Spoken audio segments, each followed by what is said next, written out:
people don't have empathy and sympathy and everything else, and they don't feel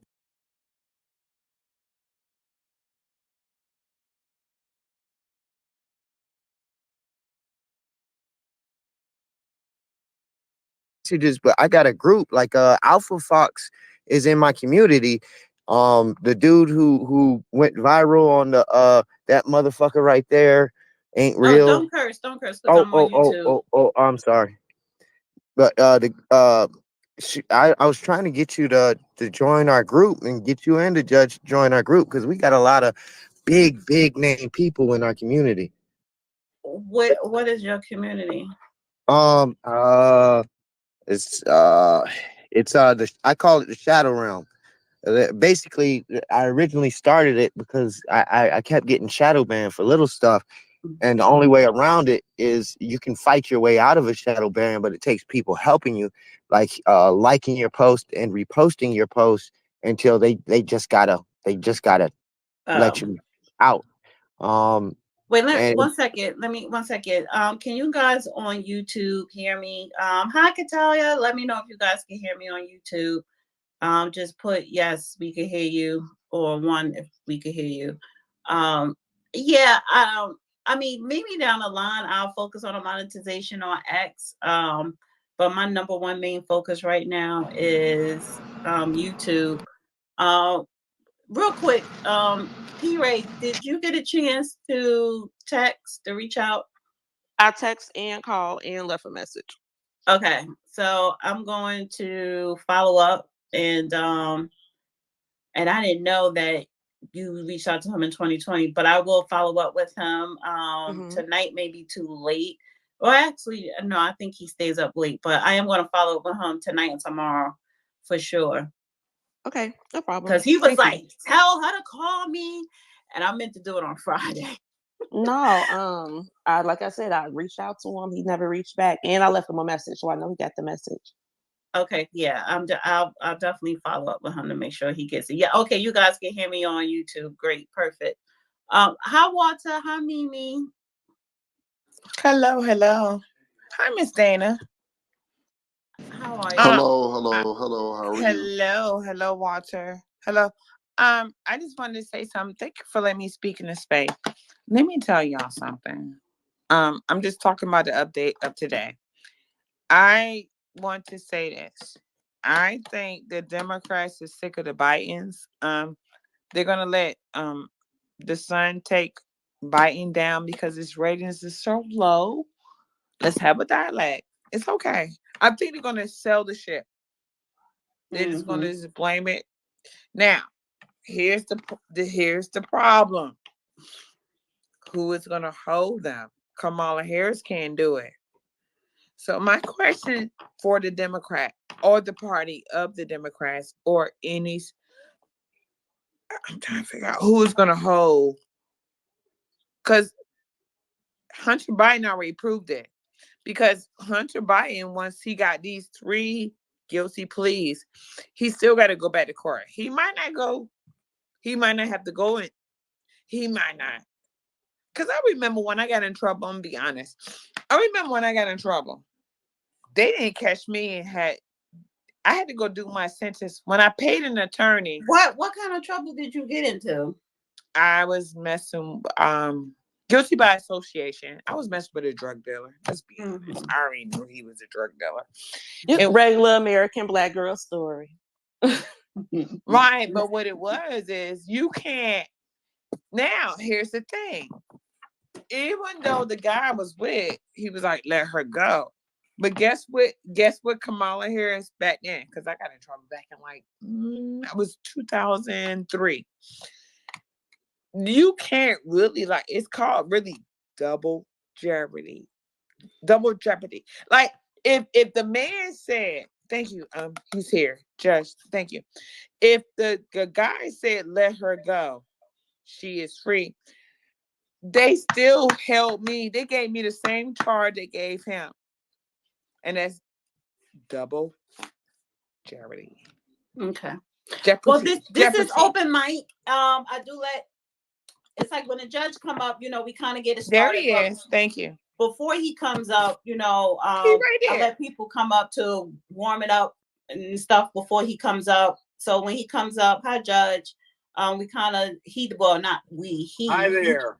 he does the intro, and then it's just, it's open. We don't have to, everyone don't have to talk about Hunter Biden. Open mic meaning you could talk about Hunter Biden or anything else that's trending or anything else that's on your mind. It's whatever. I just put Hunter Biden and I put hashtag trending because of course it helps with the algorithm. So yeah, are you driving right now, Judge? Hey, Judge. Hi there. Kind of, sort of, maybe, but I'm about 3 minutes from the house. So anyway. Yeah, X is very flexible.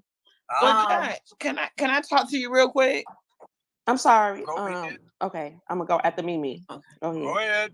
I'm listening. Here's what I think, Mr. Judge Brown. I feel like they're gonna take out Biden. They're gonna use Hunter because Joseph, the president, his ratings are so low, they're going to go ahead and take him out. I think the Democrats is going to use Hunter Biden to take him down, and they're going to put somebody else in. Here's the thing, what I don't know, and I don't care, who they're going to filter. At this point, it would be Kamala Harris. When you say, Mr. Judge, The title is Judge, not Mr. Judge. Judge is not my name. It's a title. I'm sorry. I did it. Bestowed on me after getting elected. Okay, Judge Joe Brown. I'm sorry. That's like Colonel Sanders, but I'm not selling chicken. Anyway, I think you may be on something, but more likely what's going to happen based on some information from before he ran the first time, he wants to have historic credit for being responsible for the first woman to be president. So he's going to run, and they're going to try to deal with, are we going to elect a convicted felon? Well, the appellate process is not over, and it's almost a guarantee that the convictions will be overturned for a number of improprieties. He's probably going to run again, counting on getting reelected. He's becoming too decrepit for the office. He's pooping his Pampers, and he's likely to resign in favor of Kamala Harris with a gamble that he will get elected. So I think that's the more likely scenario because, quite frankly, Kamala Harris does not make a viable candidate. She ran against him last time around in the primary. She didn't even survive the first primary or so because of her low ratings. And she hasn't done anything else except grin like a hyena and get a bad reputation in the rest of the world for being word salad Annie. Who can't think coherently. She just throws a bunch of stuff chopped up in a bowl, tosses it with some kind of garnish, and that's supposed to satisfy instead of a carefully reasoned, analytical statement of American policy. So she's been faking it too damn long, and she's not electable. So I think they're going to keep Biden in there and chance getting him, and I think they're probably going to try to steal an election again. But if we're vigilant, we can watch very carefully this time to make sure it doesn't happen. That's my opinion on what's going to go down. Okay, so I want to go to Chicago, and then because I know you've been waiting for a minute, Chicago, ask him a question or say something. And then, Judge, I would like for you to just give a brief summary of Hunter Biden and he was found guilty today in the felonies and charges or whatever.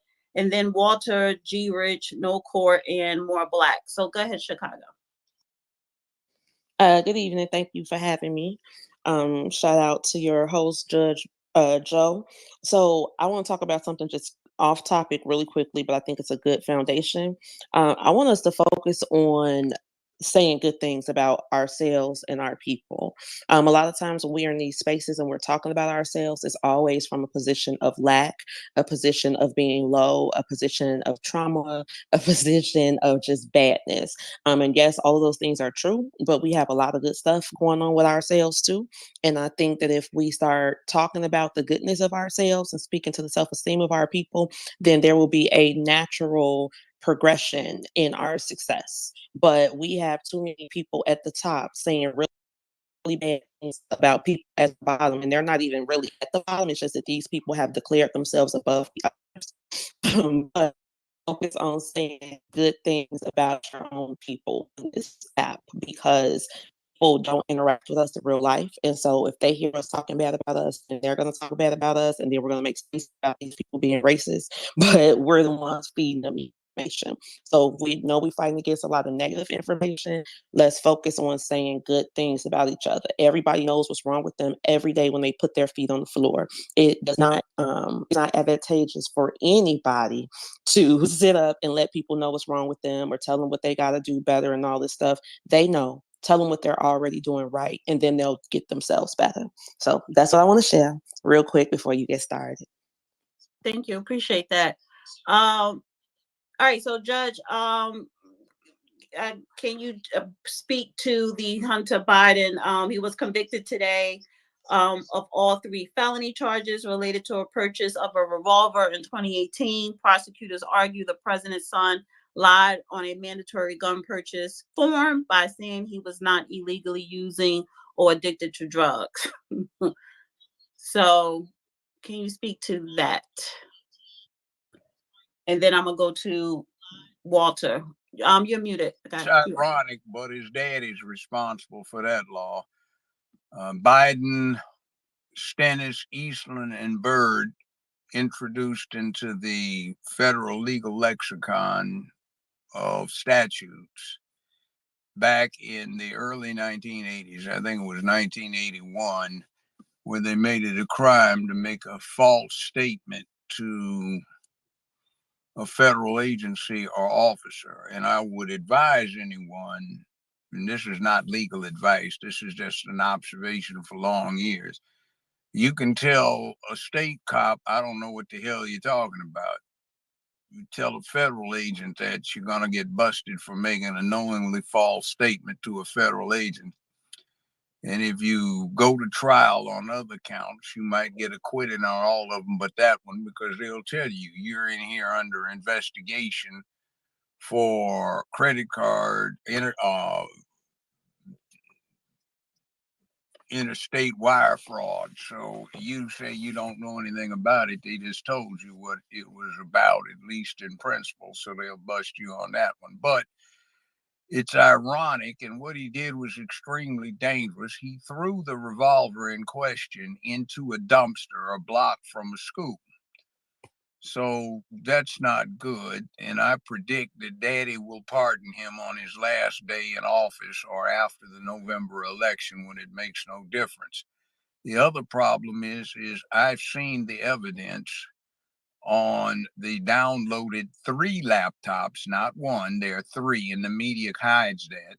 I interviewed the technician who was supposed to repair them, who got permission in writing from Hunter Biden to download them, to retrieve the information, and Hunter Biden, crackhead that he was, never picked them up. But there are some very, very serious offenses in there related to what's known as FARA, F-A-R-A, Foreign Agents Registration Act violations. And there's clear probable cause to indict for those offenses and a number of other felonies that stand out in those laptops. So why they haven't proceeded against them, since they reek of probable cause, is pretty obvious. They're protecting somebody and they're trying to keep somebody out, and they're using the system for lawfare or for protective purposes, and a negative lawfare thing on the other side. We bust you and protect our own side. By the way, on that Diddy situation with the warrants being served by the Homeland Security Department, which has no apparent jurisdiction, instead of the FBI that was present. That looked like they were trying to protect somebody. Diddy had a mansion on the West Coast that got searched, and he had a mansion on the East Coast in Florida that got searched. But what was very peculiar is he had another mansion right next to that one on the same lot in Florida, and they didn't touch that. And all they did was come out with a medium-sized box and a medium-sized trash bag. And it looked like what they were doing was retrieving damning information on people they were trying to protect. In other words, recorded presences during the course of things that might be deemed questionable by large numbers of the public. He was interviewed at an airport. There was nothing that was found that led to his arrest. He hasn't been indicted since, and he was allowed to travel to an island that has no extradition arrangement with the United States. Very interesting. So we have a rash of abuse of formal process of law for political purposes, which is precisely what the Bill of Rights was designed to protect, and was ratified in 1791, 2 years after the Constitution was ratified in 1789. So we are getting very close to what Orwell was talking about in 1984 with doublespeak, censorship, propaganda to the extreme degree that was prognosticated by him in that novel, and also to the abuses that we saw in another one of his novels, Animal Farm. So we need to watch out, and we are drifting toward a totalitarian situation where your free speech has just been stomped flat. And the guiding principle is not whether it is something that is pornographic or obscene, which has always been restricted, because it's not the idea. You can say the thing in a non-obscene fashion, but now it's the idea, and anything that makes anyone feel uncomfortable is censored, which is not what the First Amendment is about, and to treat it as though it is an abomination against American law. We have to be very vigilant so we do not get put in place by some people who are anxious to protect a certain worldview from ridicule, from people that have been trained and tamed so that they feel overly delicate and out of control and unable to influence their events in life, and feel that they need protection. And as Orwell eloquently put in 1984 and in Animal Farm, when somebody needs protection, they often lapse into allowing a very repressive government to be in place to protect them. So that's not a good thing for the country. Okay. Right. All right. So, guys, can you please repost this space, repost, and hello to everybody on YouTube. Like on YouTube and share this on YouTube as well. So I'm gonna go to, and I put the times 9 p.m. to 12 a.m. because I cannot do 5 hours of an X space.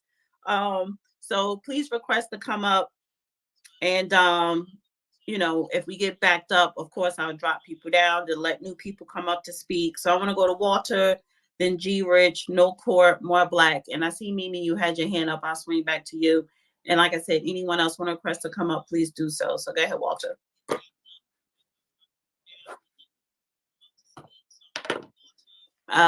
Good evening, Dana. Good evening, Judge Brown.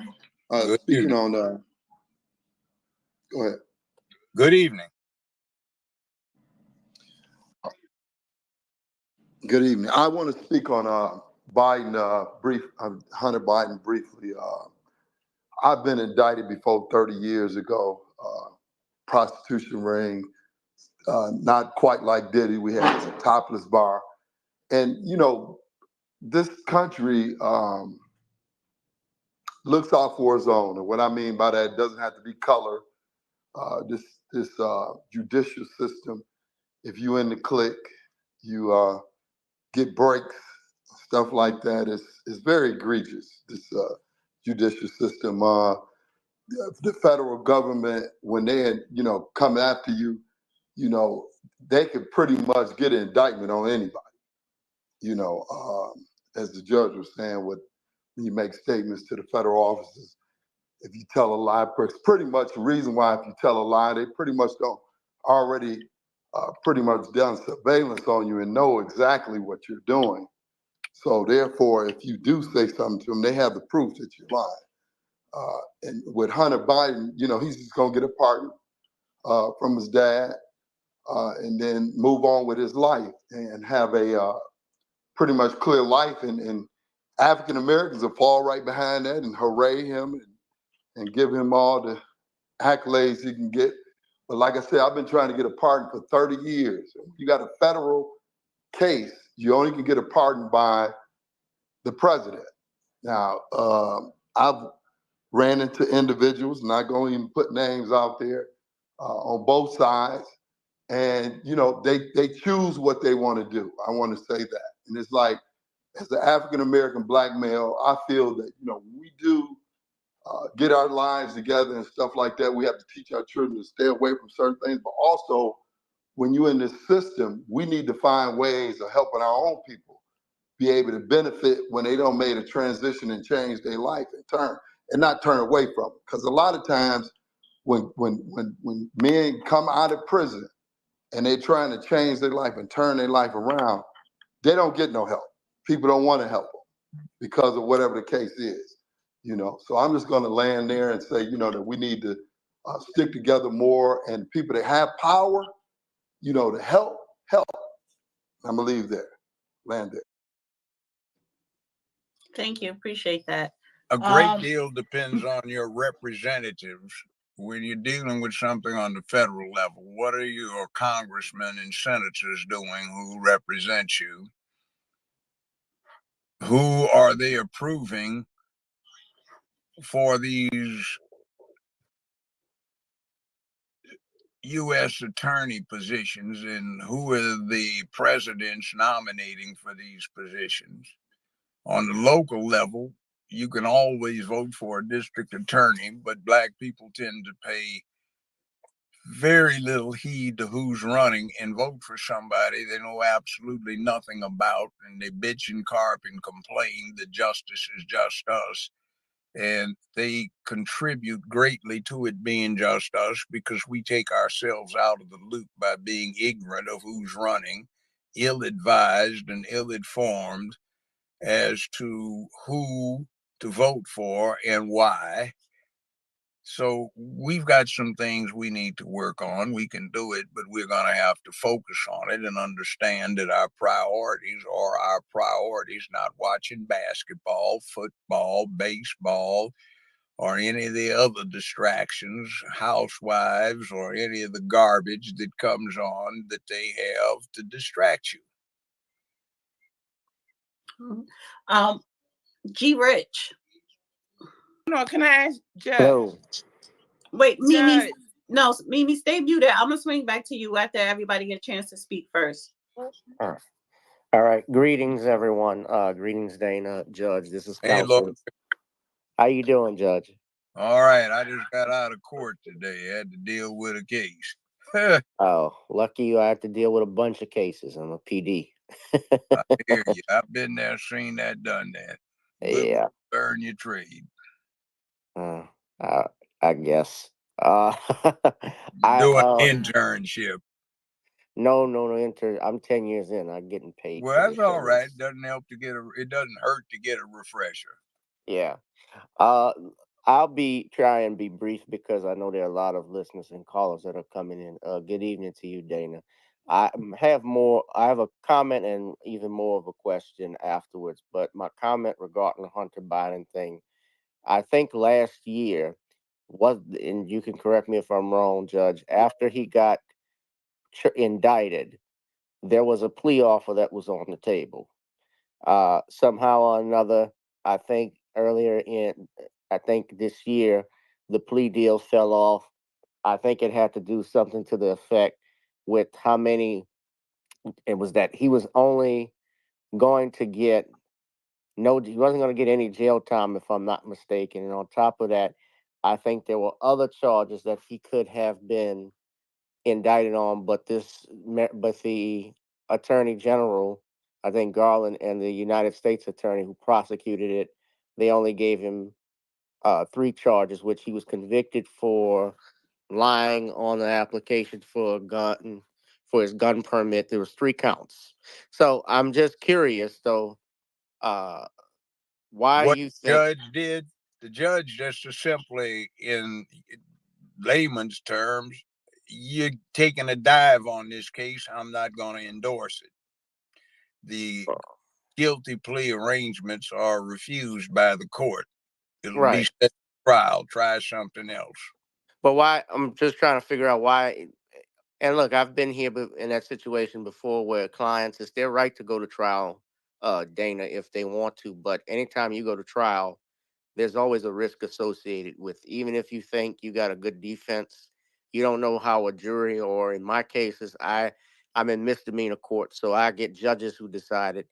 You don't know which way they're going to go, and most of the time they align with the state. So I'm just curious why he never took a plea offer out of this. But I don't think he's going to do any jail time.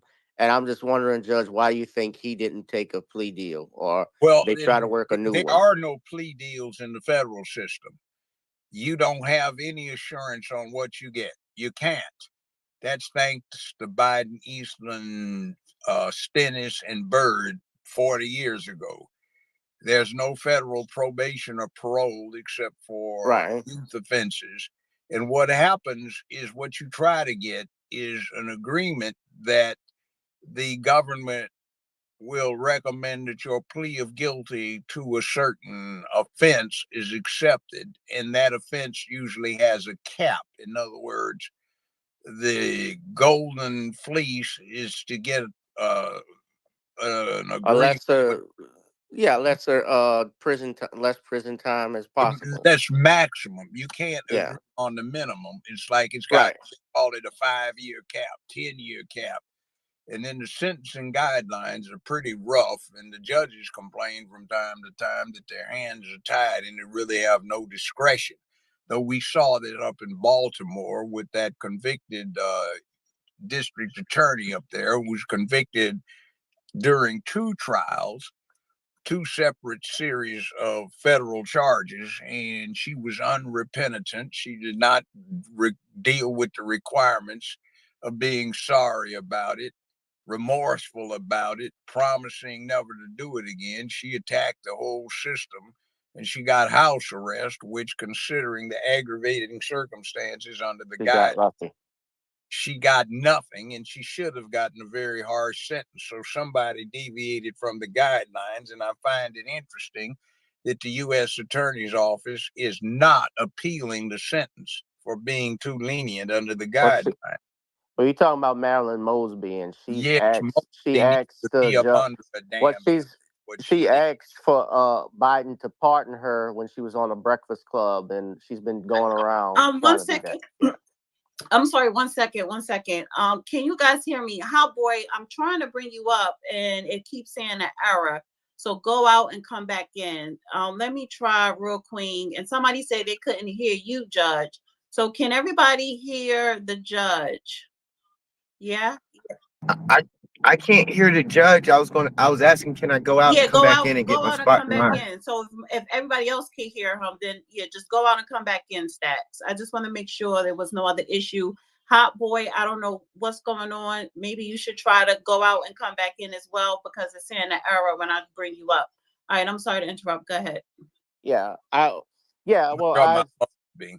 we were talking about Mosby, and then I didn't have too much further, but I'm just thinking, though, what likely will happen to what Judge says is that if Biden, let's say, I don't think Biden gets reelected this year, one of his last duties as president would probably be to pardon uh, his son and maybe even pardon Mosby before he leaves out because presidents do that typically. If he pardoned his son, he gotta go. Actually, you know what it's so. No, I'm saying No, if if he doesn't get that's why he reelected. don't want to do Yeah, it. I think I don't think he is, and I think he's gonna do one A of those president's last not supposed to day pardon their family blanket members. Stop. pardons. Wait, he's doing. What we're saying is he's planning to do it on his last day. I'm not saying he would do it. He obviously wouldn't do it now, but like if he didn't get reelected, I mean, if he didn't get reelected on his last day, presidents part and do like a bunch of pardons before they get out. Yeah, That's the point. That's what I'm saying. yeah, that's what's likely to happen. The other thing that I found absolutely astonishing, and you can see it with Fannie Willis, you can see it with Mosby. These are district attorney generals, head prosecutors for major cities, and they get up and they incriminate themselves.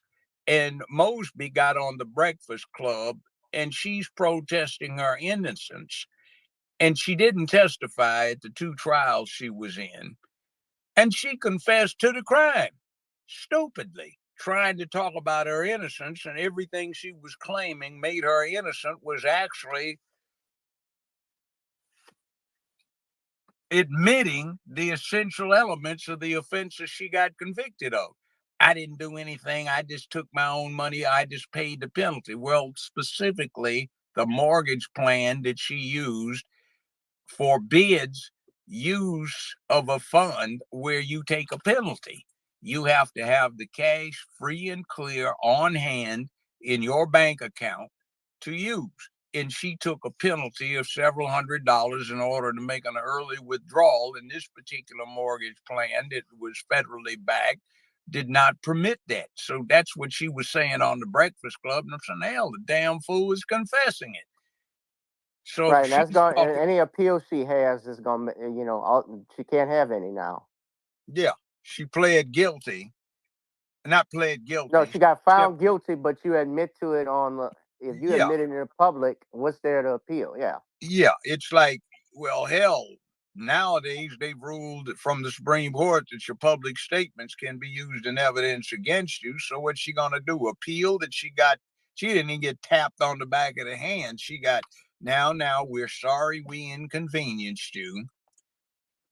Even though you sat there and you committed the crime was to help people who needed help, and you sat there and intruded and you committed fraud, you made false statements, you broke the law, you're the head law enforcement person for your district, but you broke the law and you were stupid enough to act like you'd never been to law school and heard of the Fifth Amendment, just like Fannie Willis. I mean, that's some of the worst I've ever heard. I had 5 Well, pages in fine print on the things she incriminated herself on. well, let me just say this before I get off. It's been great talking with you, Judge, but I just want to make one more point since you brought up Fannie Willis. But right now, the Georgia legislature, I saw a video, they want to launch an investigation into the DA's office and how they use their funding on RICO charges, and that's related to the Young Thug trial that's going on. I know you saw the judge throw that lawyer in jail. Oh, that Uh, was his poor. He's not yeah. been bad on the case, but he really blew it on this one. His Yes. correct pathway was to advise the lawyer that after this was over, he was going to have to show cause while he should not be held in contempt.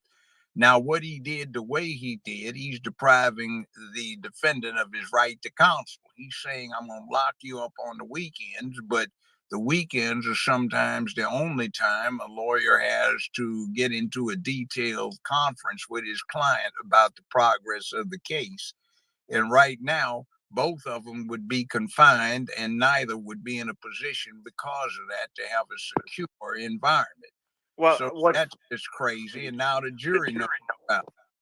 Well, what's crazy, this judge actually, he's actually, I don't know if you notice, is a brigadier general in the Army Reserves, and he's in the JAG Corps. But, but I thought it was crazy and inappropriate that if he's meeting with a witness with the prosecutor and he's admitted to that, doing what the prosecutor wanted, to avoid the appearance of impropriety, it would have been appropriate to have all the parties there, the defense counsel, to hear what was being said. That way he could have avoided all of this. But they can actually do a writ, which I'm sure they've already worked on. His defense, Brian Steele's legal team, his wife is actually an attorney, and probably the Supreme Court. I'm just wondering, you have this trial going on. They preserve the record for appeal, so if there's a conviction, he's got a good chance. Young Thug and the rest of those defendants have a good chance of getting those The convictions case thrown out. is dead. The case The is case dead is in the right now. water, right? Anything that comes out of this after this point is null and void. And the judge Wait. could also possibly be censured. Yeah, not only that, he really blew it.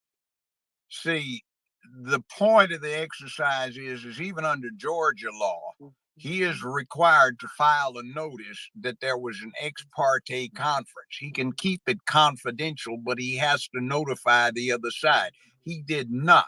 And then the other thing, see, is the attorney is still an attorney at law. So somebody approached him and said, look, can you keep something confidential? And as soon as he says yes, he can't disclose what somebody told him. So he's doing the balls out thing. And by the way, that's the kind of lawyer you need to hire instead of some of these little chicken shit, spineless fools that run around masquerading as lawyers. So I'd predict him getting a good future as a defense attorney, because the fact that he stood up puts him 90% above most of the practicing lawyers these days who don't have the fortitude to stand up like that and say, no, I'm not going to tell you because somebody asked me to keep it in confidence and it's my work product. I don't have to disclose it to anybody, not even the court. So the judge was way out of line. The JAG court didn't sit him well, and JAG justice is not necessarily the way it works for the American system. That's a military situation, so maybe he confused the two. But he's done not a bad job. I think he's letting the prosecution get away with too much garbage. And the lady prosecutor in there is stepped way over the line, and I would have smacked her down 3 or 4 times by now, but he hasn't. Yeah, But and that's and it's wearing the jury out too, because this case has been going on for 90 days. This trial. yeah, so you're gonna put this man in jail for 20 days on the weekends because he's doing the right thing? No. But Daddy's got the balls to do it. If you need a lawyer, I suggest you go see him if you live in Georgia. Most definitely. Thank you, Judge. Thank you, Dana. It's good You're to hear. welcome. It's good All to right. hear you. All right. Good to hear from you too. No court. Dana and Judge.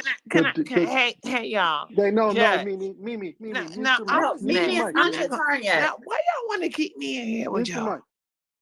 No, I'm not. No, Judge. Hey, drop her. No. Wait Why? 1 second. Mimi, it's not your turn. You have to let new speakers talk. Go ahead, no court. Oh, so I'm a normie?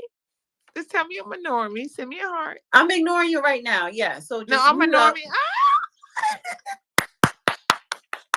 I feel like I made it. Previous. Mimi, stop trolling. Stop Oh trolling. Lord. I know, because you were doing so good. Stop trolling, Mimi. You were doing so good, Mimi. All right, go ahead, no court. I sent you a DM. But anyway, so thanks for opening up the space. And it's always good to hear you and the judge, of course. But I wanted to just jump in here real quick with this whole. There's a lot of charade going on everywhere, and I'm not distracted by any of it. I think that this is just something leading to something else, and that's what I want to ask the judge. If you look in your crystal ball, what are you seeing? And also, the idea that they're using this gun charge, don't think for a minute that they're going to use it for an avenue to come after us again for these gun laws that they're trying to do. So it's all a charade. Nothing's going to happen to young Biden. And I don't know what. That's why I'm asking the judge. What do you see in your crystal ball where this is headed? Thanks, man. Well, Appreciate you. as I said, there are some very, very strict federal guidelines on sentencing, and some of the federal judges I'm acquainted with personally feel that their hands are tied and they don't have enough discretion in what's going on. I'm surprised, as I said earlier, that what happened with Mosby has not been appealed by the U.S. attorney in the area, but I think they were going through a showpiece trial on her because she just stepped way out of line and there was no way to get around it. So you get protected until you just break camp and do something that is really out there. But Hunter Biden's problems do not rest with that gun charge. That was just a sop to absorb attention. See, on that Foreign Agents Registration Act thing, FARA, that I mentioned earlier, it is clear from the emails, from the text, from the exchanges, from the facts, from the video, and it's on those 3 laptops, that he was being paid $84,000 a month without consideration of the bonuses to get access to his father. And this was on behalf of quite a few entities that are registered as foreign agents for various and sundry businesses. And he did not register as an agent, but he is getting them what they wanted at $84,000 a month. He has no history of anything, and the only purpose they're getting him for was to get access to his father, who was vice president at the time. That whole thing with the black box full of classified documents behind the vet that they just poo-pooed on Biden are very important, because when you read the email exchanges, it's obvious that Biden is telling his son, take your clients by the garage and take a look at what's in the black box behind the vet. And then questions. I did. They were very pleased. So, well, there'll be more in there for them to look at. And we don't have a list released by Secret Service as to who those entities are. It's very suspicious in terms of the vice president having no authority under the Constitution to classify or declassify documents, whereas the president, according to the 1988 case by the U.S. Supreme Court, United States Navy versus Egan, EGAN. And if you read the concurring opinions, and there are multiple opinions in that case, some of them declare that the president has absolute, unquestioned authority to classify or declassify documents in any form, shape, or fashion he chooses, partially or fully. He can classify and overrule the chiefs of staff because he's the commander in chief. He can declassify because he's the chief diplomat, and it may be in his best judgment that, say, the French ambassador needs to be made privy to something that is classified, or he may choose to for historical purposes. And frankly, looking at those 3 laptops and the downloads, it's pretty clear that what was on those documents is very incriminating against the Biden, the Obama/Biden administration. And it looks like they were trying to get control of those documents to protect Obama and Biden. We have a big thing going on down in that case where the judges put everything on hold indefinitely because the FBI, who ought to know a hell of a lot better, really screwed up on the documentation and laying chain of custody, and the missing documents and the unlabeled and unaccounted for documents that were seized and now seem to have gone. So it looks like, again, with this thing with the search warrant on one of Diddy's homes on the same lot in Florida was just a pretext in order to save damaging or embarrassing information or incriminating information against some people that are protected. Now, That's just my opinion, but I've been doing this for 50 years, so I've handled a whole lot of criminal cases, either as prosecutor, defense lawyer, or as presiding judge. All right, so it's more Black. Okay. Hi, you all. Thank you. I am going to fangirl real quick and say, Dana and Judge Brown, I'm a big fan of yours. Judge Brown, I'm a fangirl since way back. Thank you. I love the law. I love watching all your episodes. And I thank you for being an educator on all fronts. I appreciate you both. So as I often introduce myself on these spaces as Black woman from oligarch usurped Philadelphia. And from my point of view, I'm about 25 miles outside and I was raised in a political family. It's like watching the sausage being made.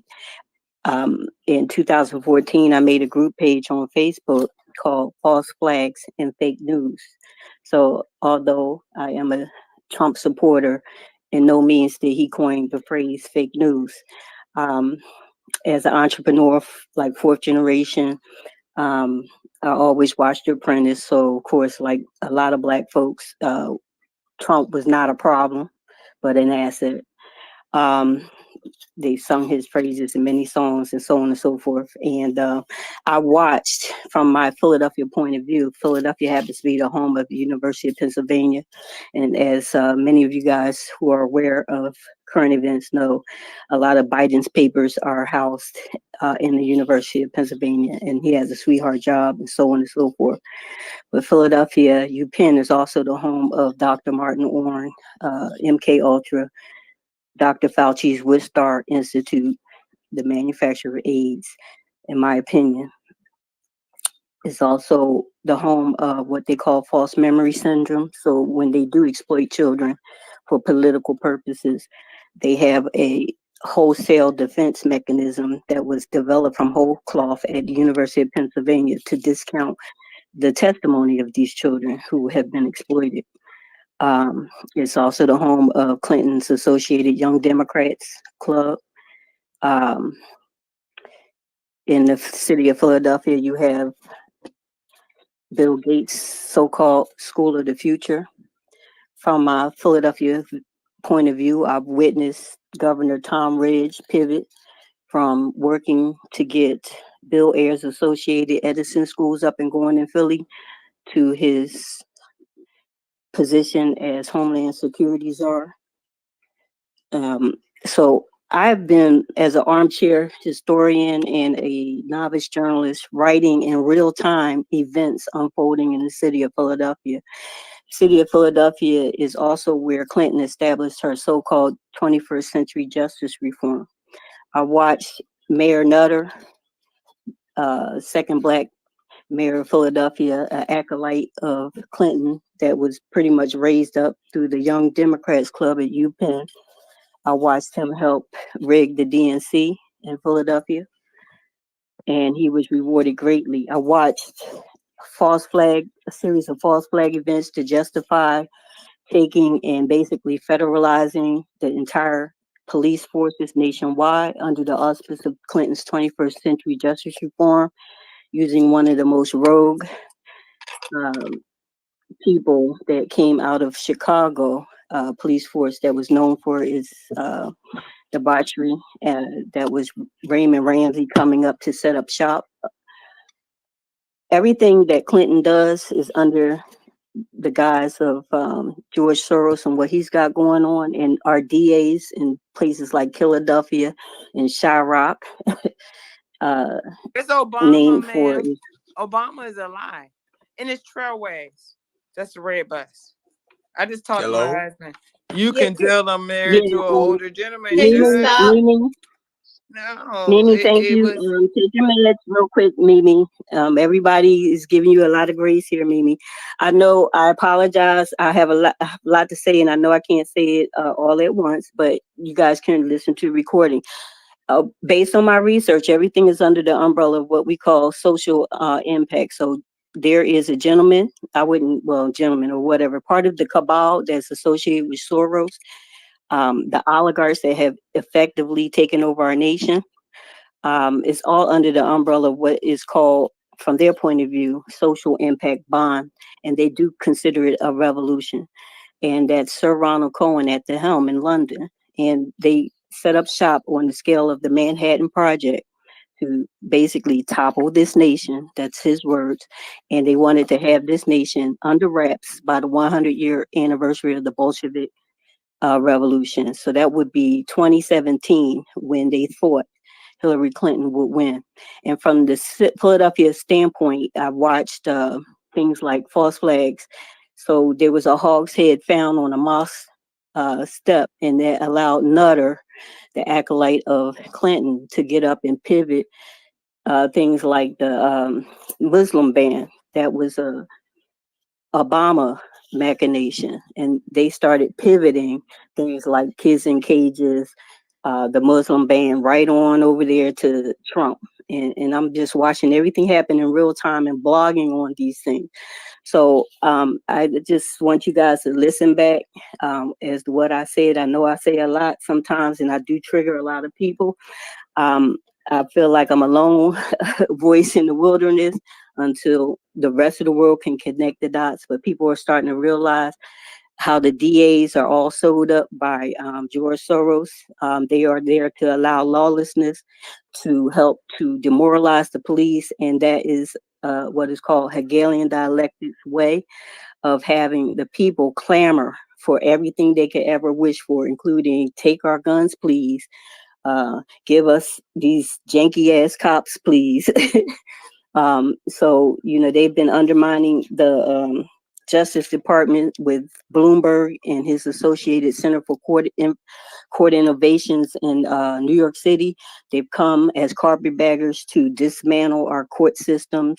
And of course, Philadelphia's target, kind of a ground zero, being it our nation's first capital. So coming and dismantling where our Constitution is, of course, is a prize for those who plan to topple our nation. So yeah, when President Jimmy Carter said we are in an oligarchy, he was not mincing words. And since, from my estimation, since Kissinger undermined the Nixon White House before I was born, that was a soft coup, and this is for the prize. They wanted to see it get toppled while Kissinger was alive, but now you have the second generation cabal, homogeneous cabal that we can't mention by name lest we get called anti-Semitic, and that's like the third rail. So I put some of my memes that sums everything up.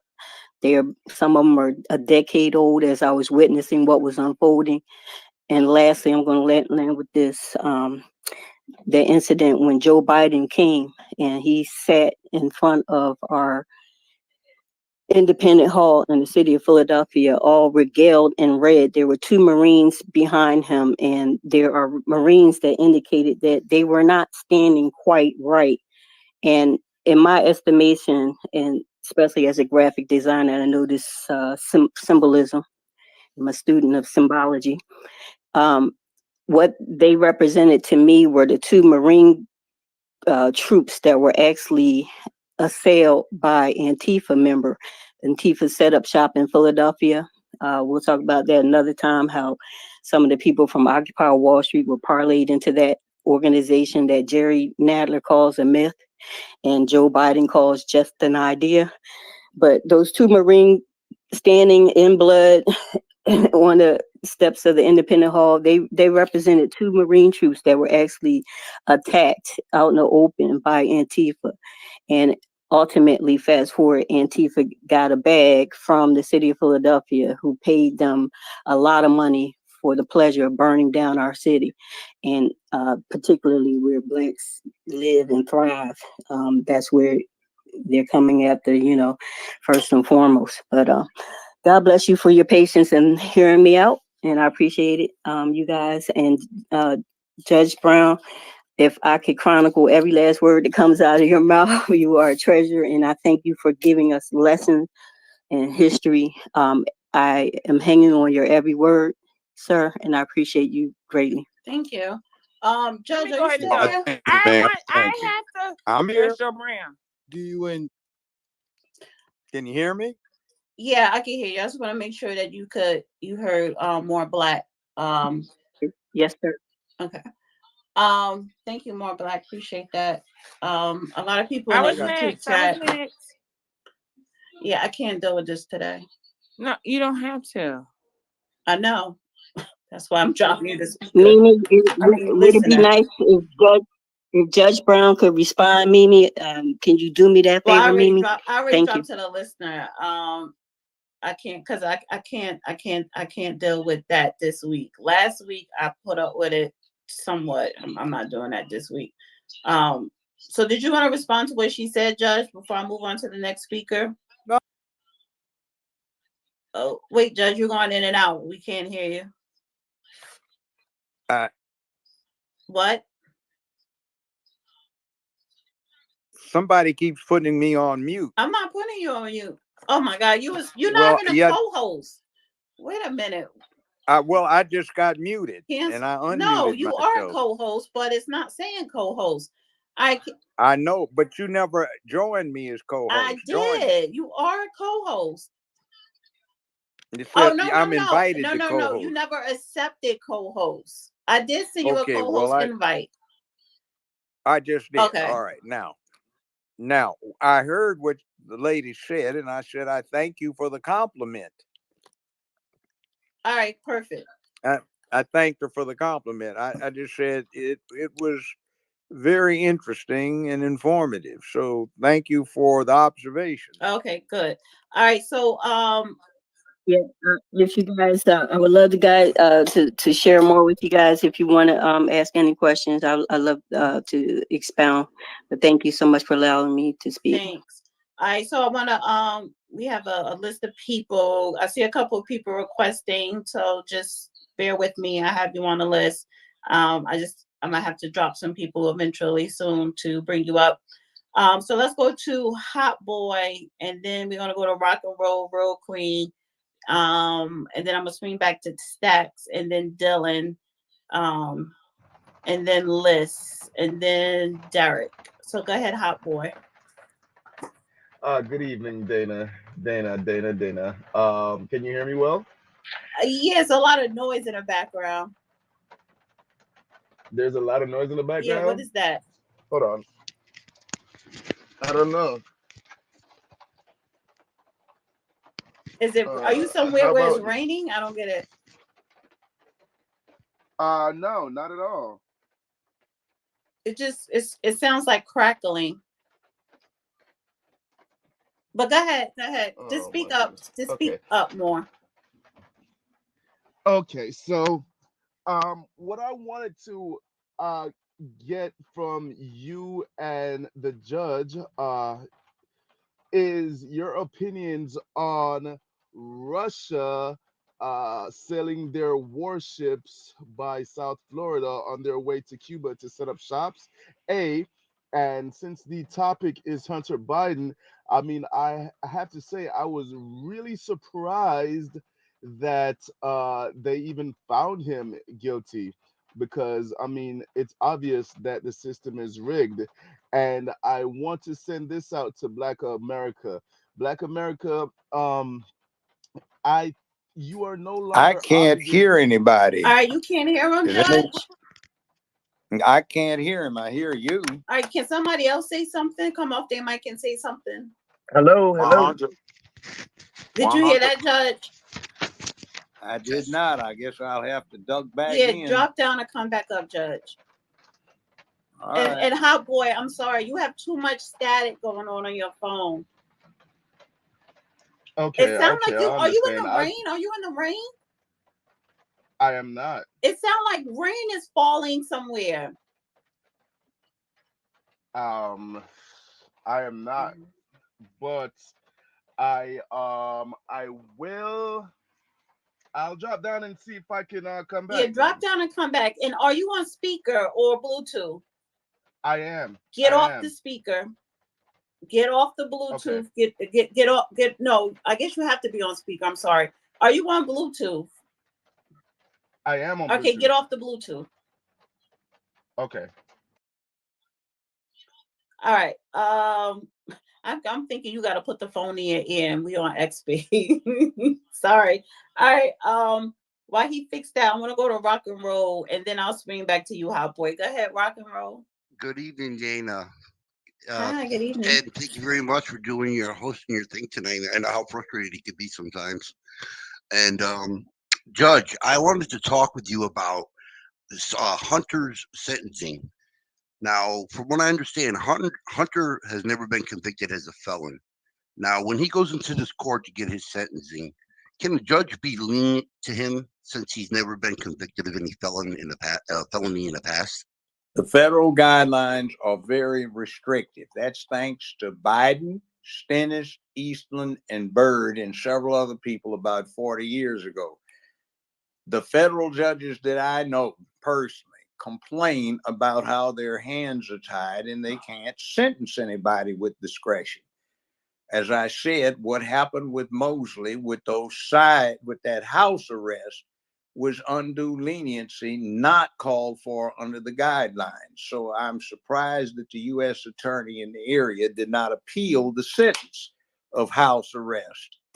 So what we have is, if the judge follows the law, when you go down the long laundry list for the sentencing guideline, he has basically no options except to do what the guidelines dictate. So let's see what it says. We've got drug addiction in there, lack of repentance for the events. And to give you an idea, Wesley Snipes, who was convicted of 3 misdemeanor counts of failure to file a complete set of tax forms, even though IRS, and I was present, I was a witness, even though IRS presented him a check for $250,000+ for overpayment of his taxes, he got 3 years in a federal penitentiary for 3 misdemeanor counts of failure to file a complete set of tax returns. And what you have with Hunter Biden under the circumstances, including ditching a loaded firearm in a dumpster less than a block from a school, is much more serious than filing an incomplete set of tax forms and you get convicted of a misdemeanor and you get a year on each of those consecutive. So I'm just saying that is the perspective. And that also is a perspective on the injustice that was done with Mosby, who should have gotten a much harsher sentence than house arrest. Okay, I got you. And now, what kind of precedents is this going to set in the future? Because we know people are in jail right now for doing the same thing Hunter did. So if they come up with like, oh well, we're going to treat him with kitty gloves. I mean, what are all these prisoners going to think when they're sitting in prison? Well, that's too bad. It's been the law for 235 years. The President of the United States has absolute and unquestioned authority to pardon or commute sentences as long as it's a federal sentence for no reason at all. He cannot be questioned. It's happened over and over again. And typically what happens is when the president is a lame duck, in other words, he lost the election and he's going to be out on such and such date, the day before or a couple of days before, he pardons a whole list of people, political cronies, people that have justice on their side, people that know somebody. All sorts of things happen, but there's no way of getting around it. He has that authority. That, by the way, is cited in the United States Department of Navy versus Egan, is explaining the president's authority to classify or declassify documents. Several of the opinions say it is as absolute as his authority to pardon and commute. Okay. Yeah. See, I was talking pre-pardon because, I mean, we're probably all on the same page that Hunter's going to get a pardon. I mean, now, a lot of times, these Democrats, they're playing these games. They could literally, allow Hunter to get the maximum sentence on all of them and say, okay, Hunter's got to do 25 years in jail. they could actually sentence him before Trump's sentencing to say, look, Hunter got 25 years. Now we can say, well, Trump should get, I don't know, 50 years himself. Well, But then Trump in the has long got run, con- he'll get pardoned. Well, see, Trump got convicted of state charges, and those Okay, charges are not going to stand because the judge didn't even charge the law to the jury that is appropriate. gotcha. And the other thing is, under New York law, there's an absolute requirement that before you can get convicted of paying hush money to somebody, you have to show an underlying crime that was being hushed. In spite of repeated demands from the defense, the prosecution never articulated an underlying crime, let alone put any proof in. And in spite of the defense's repeated request for appropriate instructions to the jury, the judge refused to charge the jury with the need to do so. So it looks to me, and I hate to say this, but in my 50 plus years of experience, from time to time, I've seen some crooked things get done, and people know that it's not going to stand up on appeal, but they do it anyway. So they jack somebody around in the interim while they're waiting on the appeal. That's like that thing with Dr. Bill Cosby on this. Well, not here, but what Dana and I were doing for several years. I said from the front end, there's no way they're going to be able to get a sustainable conviction. I said this should be flat out dismissed for Fifth Amendment problems, but they're going at it anyway. The judge delayed for 6 months something he was supposed to have done in 60 days to prolong Cosby's agony and leave him in there. His wife was violently against Cosby. And what happened? Exactly what I said. The Fifth Amendment, the infirmities of the whole case wound up getting the charges dismissed and Mr. Cosby freed by the state Supreme Court. It's going to happen right here. Maybe not the first level. They've got 7 justices on the first level of appeal. 5 of them are black female Democrats. So I don't think that's going to happen, but it's going to wind up going up quickly. And all we need is for somebody like Clarence Thomas or Roberts or Alito to issue a stay on anything on a habeas. And the problem is the sentencing is 4 days before the Republican convention. And I can see this bozo who really got out of line, the judge that didn't do his job, the hack, whose wife and daughter were very interested in the outcome of the trial. And I can see him, say, putting Trump on house arrest pending appeal or locking him up 3 or 4 days before the Republican convention, which would be an absolute constitutional disaster.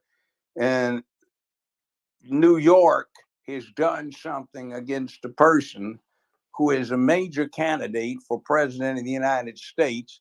And that would open up the door for a state attorney general's office to file directly in the Supreme Court against the state of New York for infringing on their ability to select a slate of candidates committed to supporting and voting for Trump as chief executive of the United States. I can see that happening, and that clears stuff up very quickly.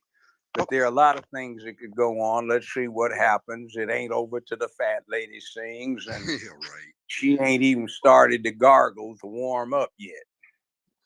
But I was kind of wondering, one thing you had mentioned that he would be able to do a laundry list of pardons, because if Hunter Biden gets sentenced, daddy pardons him, that means any crime that he's committed up to that point is pretty much he's immune to. Yeah, he can do that, Right. even if he hasn't been indicted. Obama did that to 23 BP executives who got indicted down there in that Gulf oil rig blowout, and he pardoned some other ones before they got charged. Lincoln did that too, by the way. So basically, it's nothing new. So basically, he could go through that whole laptop, get every name, and pardon everybody in the whole. Yeah, he could. Wow. Well, That answers my question, Judge. Wow. There are reasons, you see, there are reasons of state that allow that suggest that's the best policy. There may be some abuse, but you see, in our system, there are a lot of avenues for abuse, but that's collateral damage that's worth suffering for the benefits. You see, it might make somebody feel uncomfortable, free speech being exercised to the fullest. But even though we've got clowns right now that do not understand what the First Amendment is about and what the whole constitutional construct is, which say we have to restrict speech if it makes some clown weakling feel uncomfortable. That's never been a criteria. Unbelievable. Well, thank you very much, Judge, and good show, Dana. Thank you. Appreciate you. We'll Good be question. listening. Thank you. Thank you. All right, so I want to go to, and I'm curious when I get to you, Liz Lovitz, because you keep putting the thumbs down, but it's a couple of people ahead of you. So I want to go to Real Queen, Stats, Dylan, and then Liz, then Derek, then Marcus, and Walter. So go ahead, Real Queen. And guys, please repost this space and please share and like on YouTube. Hey, salute to you, Dana, and Honorable Judge Joe. Thank you guys for this prestigious opportunity to speak our minds. I'm exhausted today, just got off work, but there are indeed consequences for stolen elections. 2020, you guys, was indeed stolen. Joe Biden was never elected, okay? He never got 81 million votes, okay?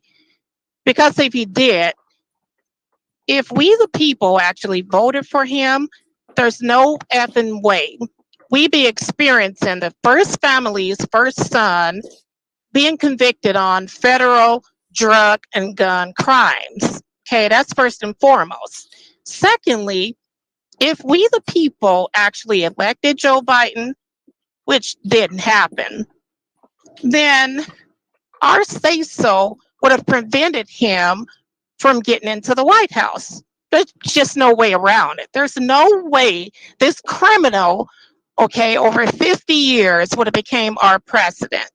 Now, I got to home in on how these guys have destroyed and did irrevocable damage to Black America, okay? I've seen videos all across the internet where Black people are smash grabbing stores, entering stores, eating unpaid-for food. It's disgusting, guys, okay? Disgusting to the 10th power. And this Mosley character being allowed to walk with a slap on her wrist is just another way the Democrats have said no accountability and no agency for Black Americans. It's really sad, you guys. We must take back our accountability and stand on our own 2 feet and stop being led like chickens with our heads cut off by this demo party.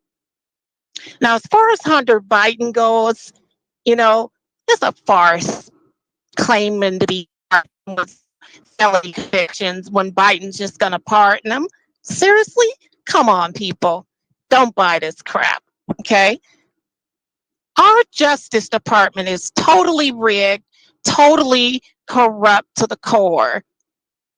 And they just did this little convicting Biden or Hunter Biden stunt to make it appear, oh, no one's above the law, as Merrick Garland said. It's a total farce, America. And I want to caution Black Americans, okay, to use and do your due diligence November 5th. Yield the power of the pen and elect Donald Trump your president. There's no other way, folks. We can't afford another 4 years of Joe Biden in this country. We're looking around and we're seeing all the open borders, the border crisis, and this illegal scum coming into our towns, doing crimes. It's unacceptable at this point. And where are the police? Defund it. And who do we have to thank for this stupidity running amok in America? Black women, okay, who voted for Joe fucking Biden.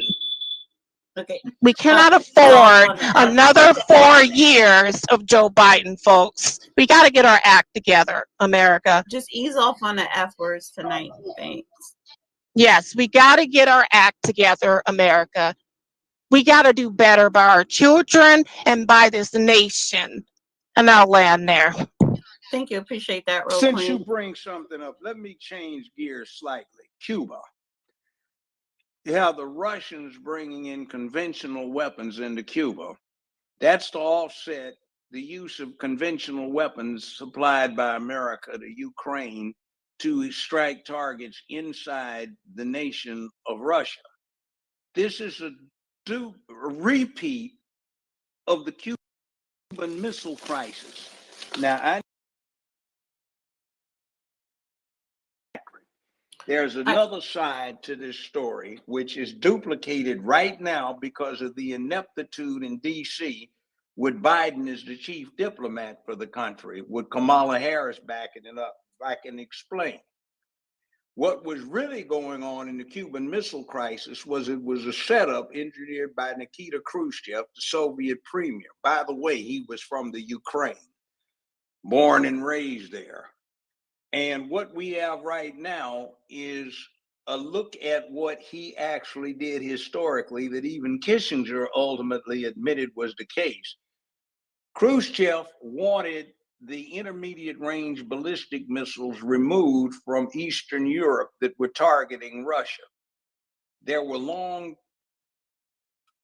exchanges of telegrams where the Soviets detailed the exact geographic locations of the American launchers, the serial numbers of the missiles and the launching vehicles.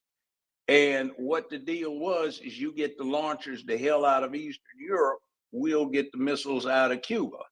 And that was the deal behind the thrones that we didn't hear.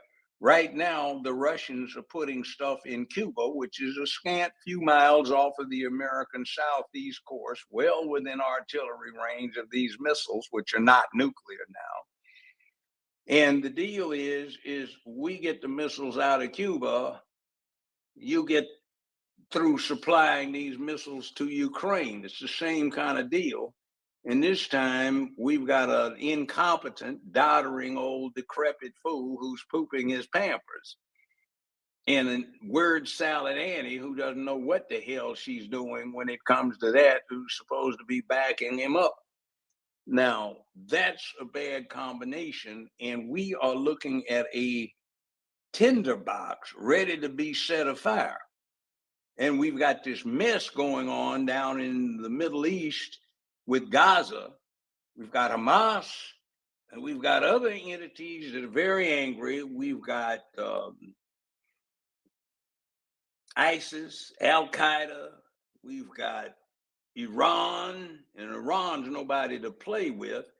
And they don't have anything to shoot down B-1B bombers, but they certainly have a whole lot of people that have already infiltrated the southern border that are militarized, trained militarily, and they have insinuated themselves with U.S. government-sponsored transport in all of the major cities, and they've brought in military-grade explosives in suitcases and attaché cases and backpacks and sleeping bags rolled up that nobody's checked, and they're implanted in various and sundry strategic locations so they don't need to hijack any airplanes to repeat 911. The explosives are already there and they await the commands to detonate them. They don't have to parachute in, go in by helicopter or rubber boat after debarking the submarine. They're already here, and the idiot has had a wide open border. The question becomes, why is it that the security of the United States has been so badly compromised? Why is it that we have a meningitis outbreak in various places around the country that are subject to high infestations by illegals who have broken American laws by crashing the border?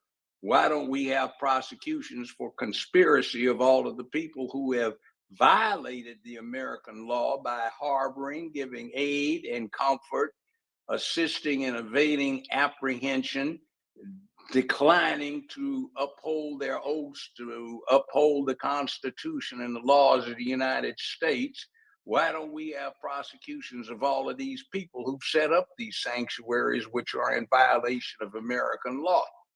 See, we've got a mess going on, and we've got hell to pay, because right now we've got the People's Republic of China that has announced that the Chinese military must be ready by 2027, that's 2.5 years from now, to conduct an armed invasion of Taiwan to take back what they think is part of their nation. And we aren't ready for it, and we've given away our heavy ammunition supplies to Ukraine and to Israel. So it's going to take us 5 years to replenish the supply level of 2 years ago, which is still inadequate. And we don't have but 2.5 years, and we do not have the industrial capacity committed to production of military munitions. Now, I pass the mic. So, Judge, could I ask a real quick question, Judge? Go ahead. How many years do you think Hunter Biden will receive if he's not pardoned? I haven't looked at the sentencing guidelines, but he's due incarceration. I'm saying for perspective, Wesley Snipes, who was convicted of 3 misdemeanor accounts of failure to file a complete set of tax returns, who in my presence was presented a $250,000 refund check by IRS for overpayment of his taxes, he got 3 years in a federal penitentiary. Now, compare 3 misdemeanor counts of failure to file a complete set of tax refund, tax forms, even if you were entitled to a refund for overpayment, and contrast that with lying on a federal form. And remember, these are the Democrats talking about gun control.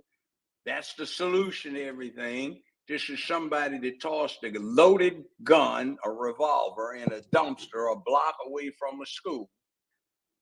And he's supposed to get rubbed on the back of his wrist and apologize to because he was made to feel discomfort.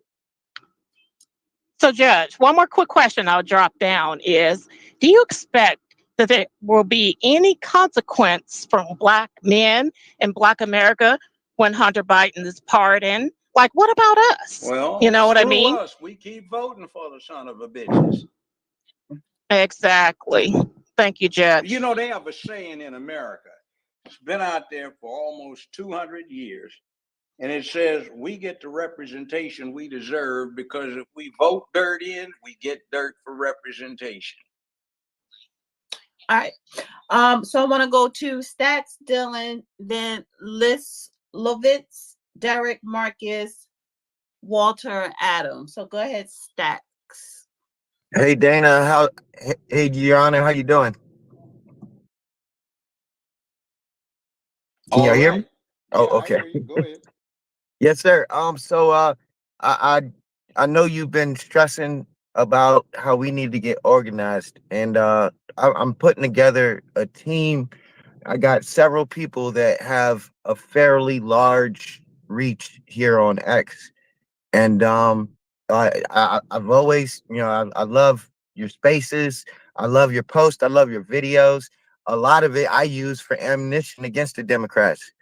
And it would be an honor if I could get you and Dana to join my community and maybe even help guide me how to organize this thing better.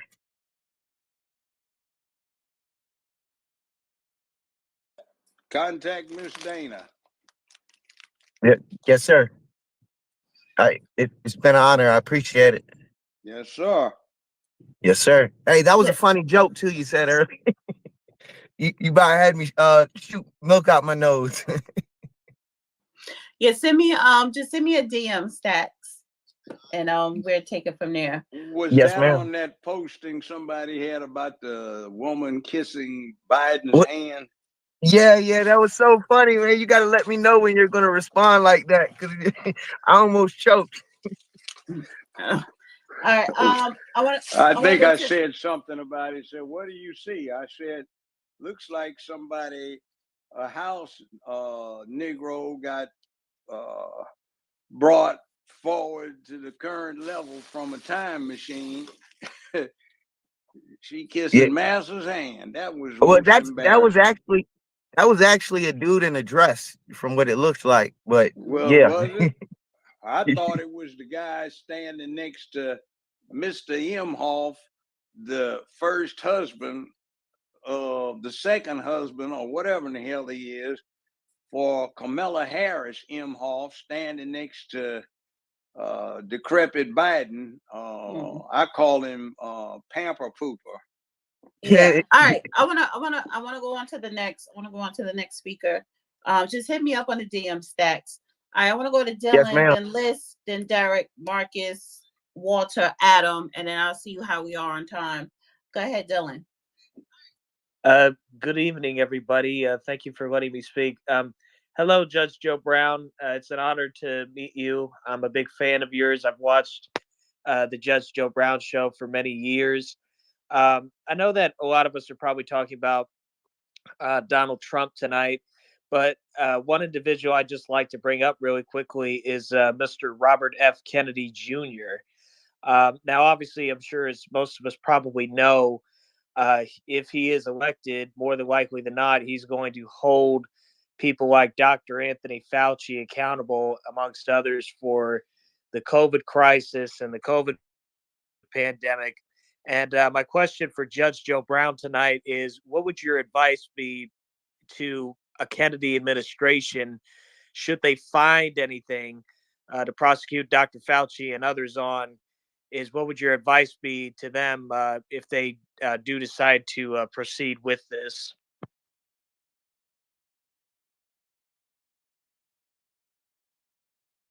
Excuse me, I was trying to unmute myself. I don't honestly see anything under the United States codes that would allow criminal prosecution of Fauci. The whole thing is a judgment call, and you can't prosecute under American law for bad judgment calls.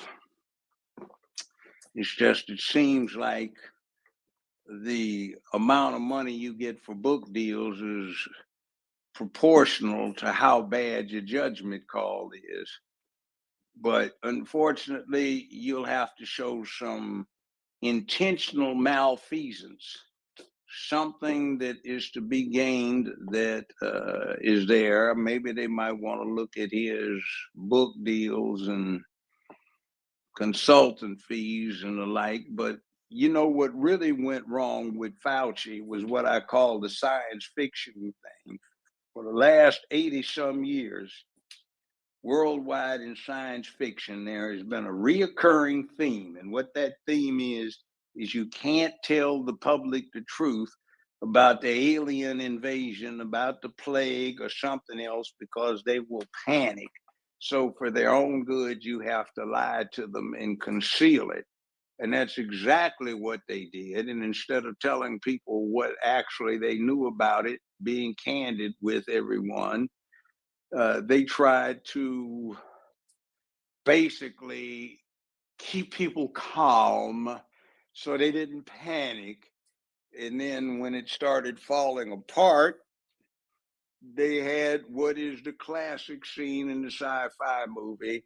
How do you deal with protecting the people after they've lost trust in you because you've deceived them to keep them from panicking?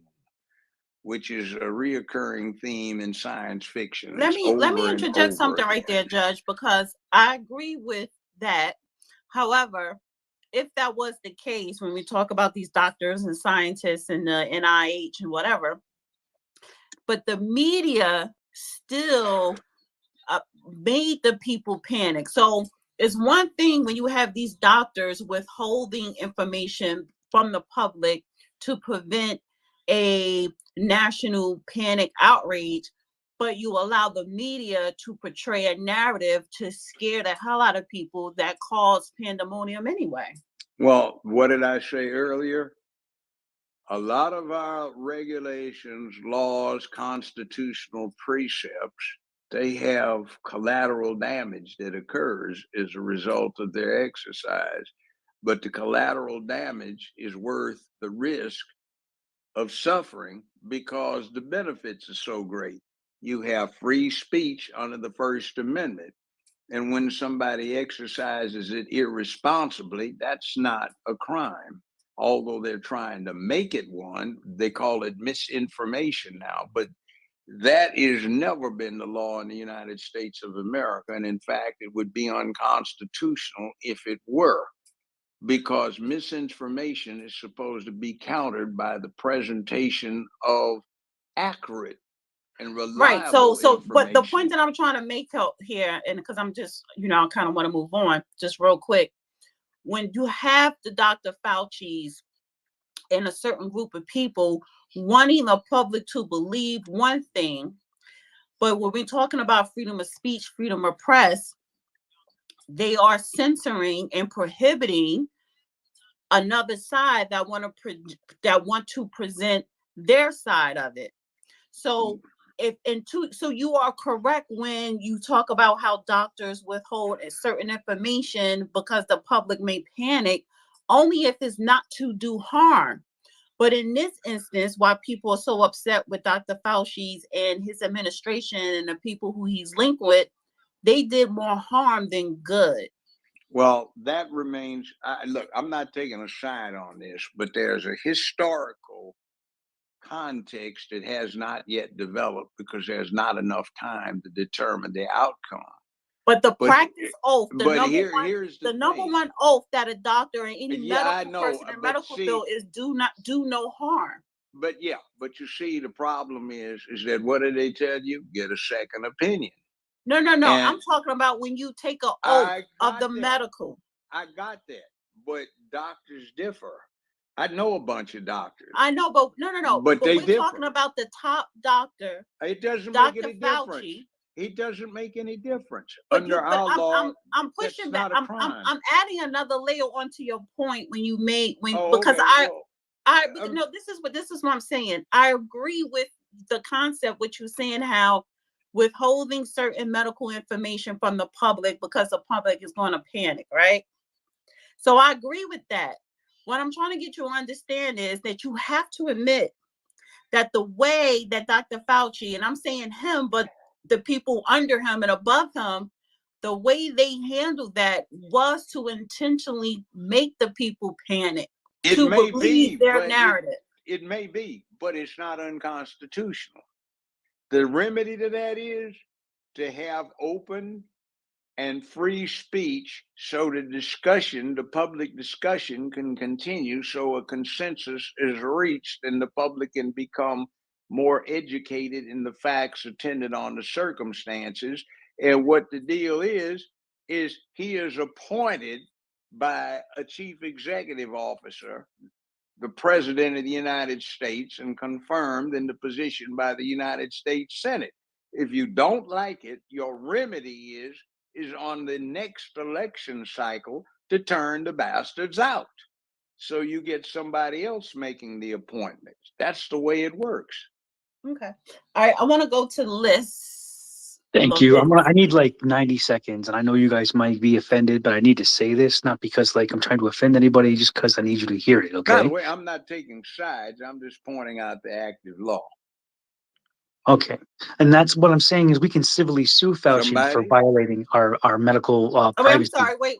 Hold on for a second, Liz. Do you hear the speaker, Judge? Yeah, I hear something very faint in the background, but I just sounded like somebody's speaker isn't turned up. Let's say something. He might be wearing Bluetooth headphones or something. But what I'm saying is the remedy is, like you said. Okay, do you hear him? Do you hear him now, Judge? I hear no one. I hear you. All right, Judge, please drop down and come back up. You want me to wait for him because I really want him to. Yeah, just wait for him. Off and come back up. I can't just drop down. Oh, okay. I'll drop you. Wait. Stay there. I'll drop you down to listener.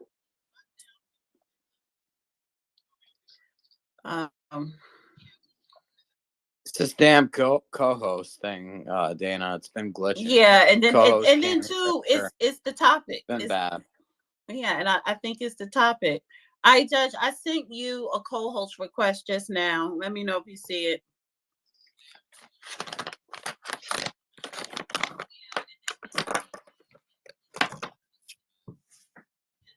Do you see it? Hey, Dana, by the way, I got some down low. I had somebody that was in the court during the Hunter Biden case. My buddy Vinny here with American Mission, and he was sitting there talking to people. Hold outside. hold on for 1 second, Adam. Can you hear me? Judge, can you hear? See, unmute. I hear everyone. All right, so can you hear Liz? You. Liz, say something. He's co-host, it says on my screen. Do you hear that? Can you hear me? I hear you, but I hear a faint voice in the background. What the hell? Okay, Adam, come off your mic and say something. Hey, you hear me, I hear Judge? you loud and clear, sir. All right, Liz. Okay, Liz, Liz. Nobody, for some reason, nobody can hear me, but I just want to put this. I hear you. Okay, all right, excellent. that's what we're Send him asking. down. You hear Send him Liz? down. All right, mute But up I for a hear second, somebody else speaking faintly in the background Adam. Judge, too. wait, hold on, Judge. Liz, just say testing 1 2 1 2. Testing 1 2 1 2. Everybody can hear. Check. I said I hear him loud and clear. I hear everybody identified. All right, thank you, Judge. All right. There's a fourth somebody talking in the background. No, there's no faintly. fourth. There's no I fourth. hear somebody saying something. It's not what you guys are What saying. are they saying? I can faintly hear somebody talking. All right, but just that's like, not nobody on this space. That's the person that cloned your phone. well, it's not the person that cloned my phone. Well, whoever's in your phone, that's what you hear. Just hold on. It sounds like they're talking to somebody in the background. Okay, that's fine. That's fine. But we got to move on. Go I ahead, got Liz. it, but I'm just saying I hear somebody else. Go ahead. All right, this is important.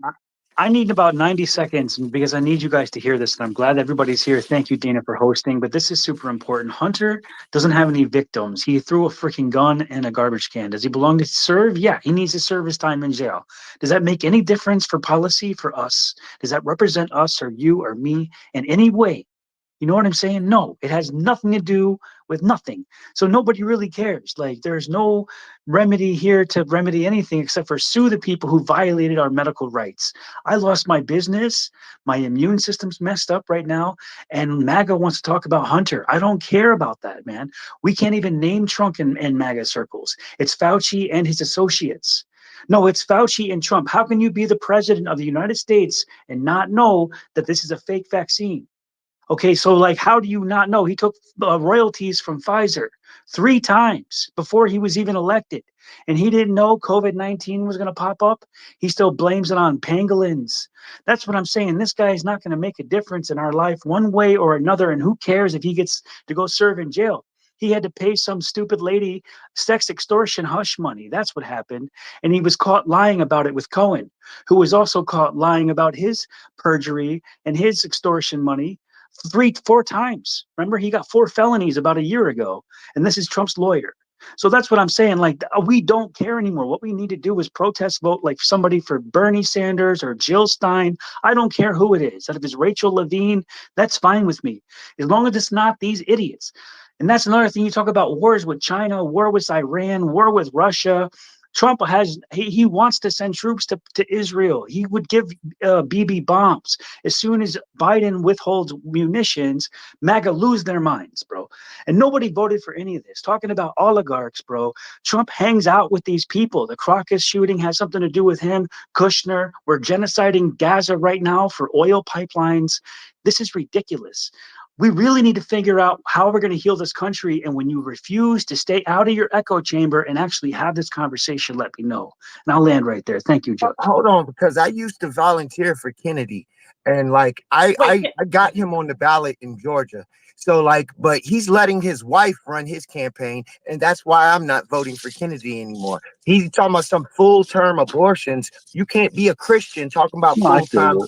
Like, so like, get Kennedy No, I the hell understand out where of you're here. coming from. I'm just saying any protest vote is fine with me, but Trump is not the answer, and Kennedy's libertarian. Now, can I say this to you, sir? Trump is the answer, sir.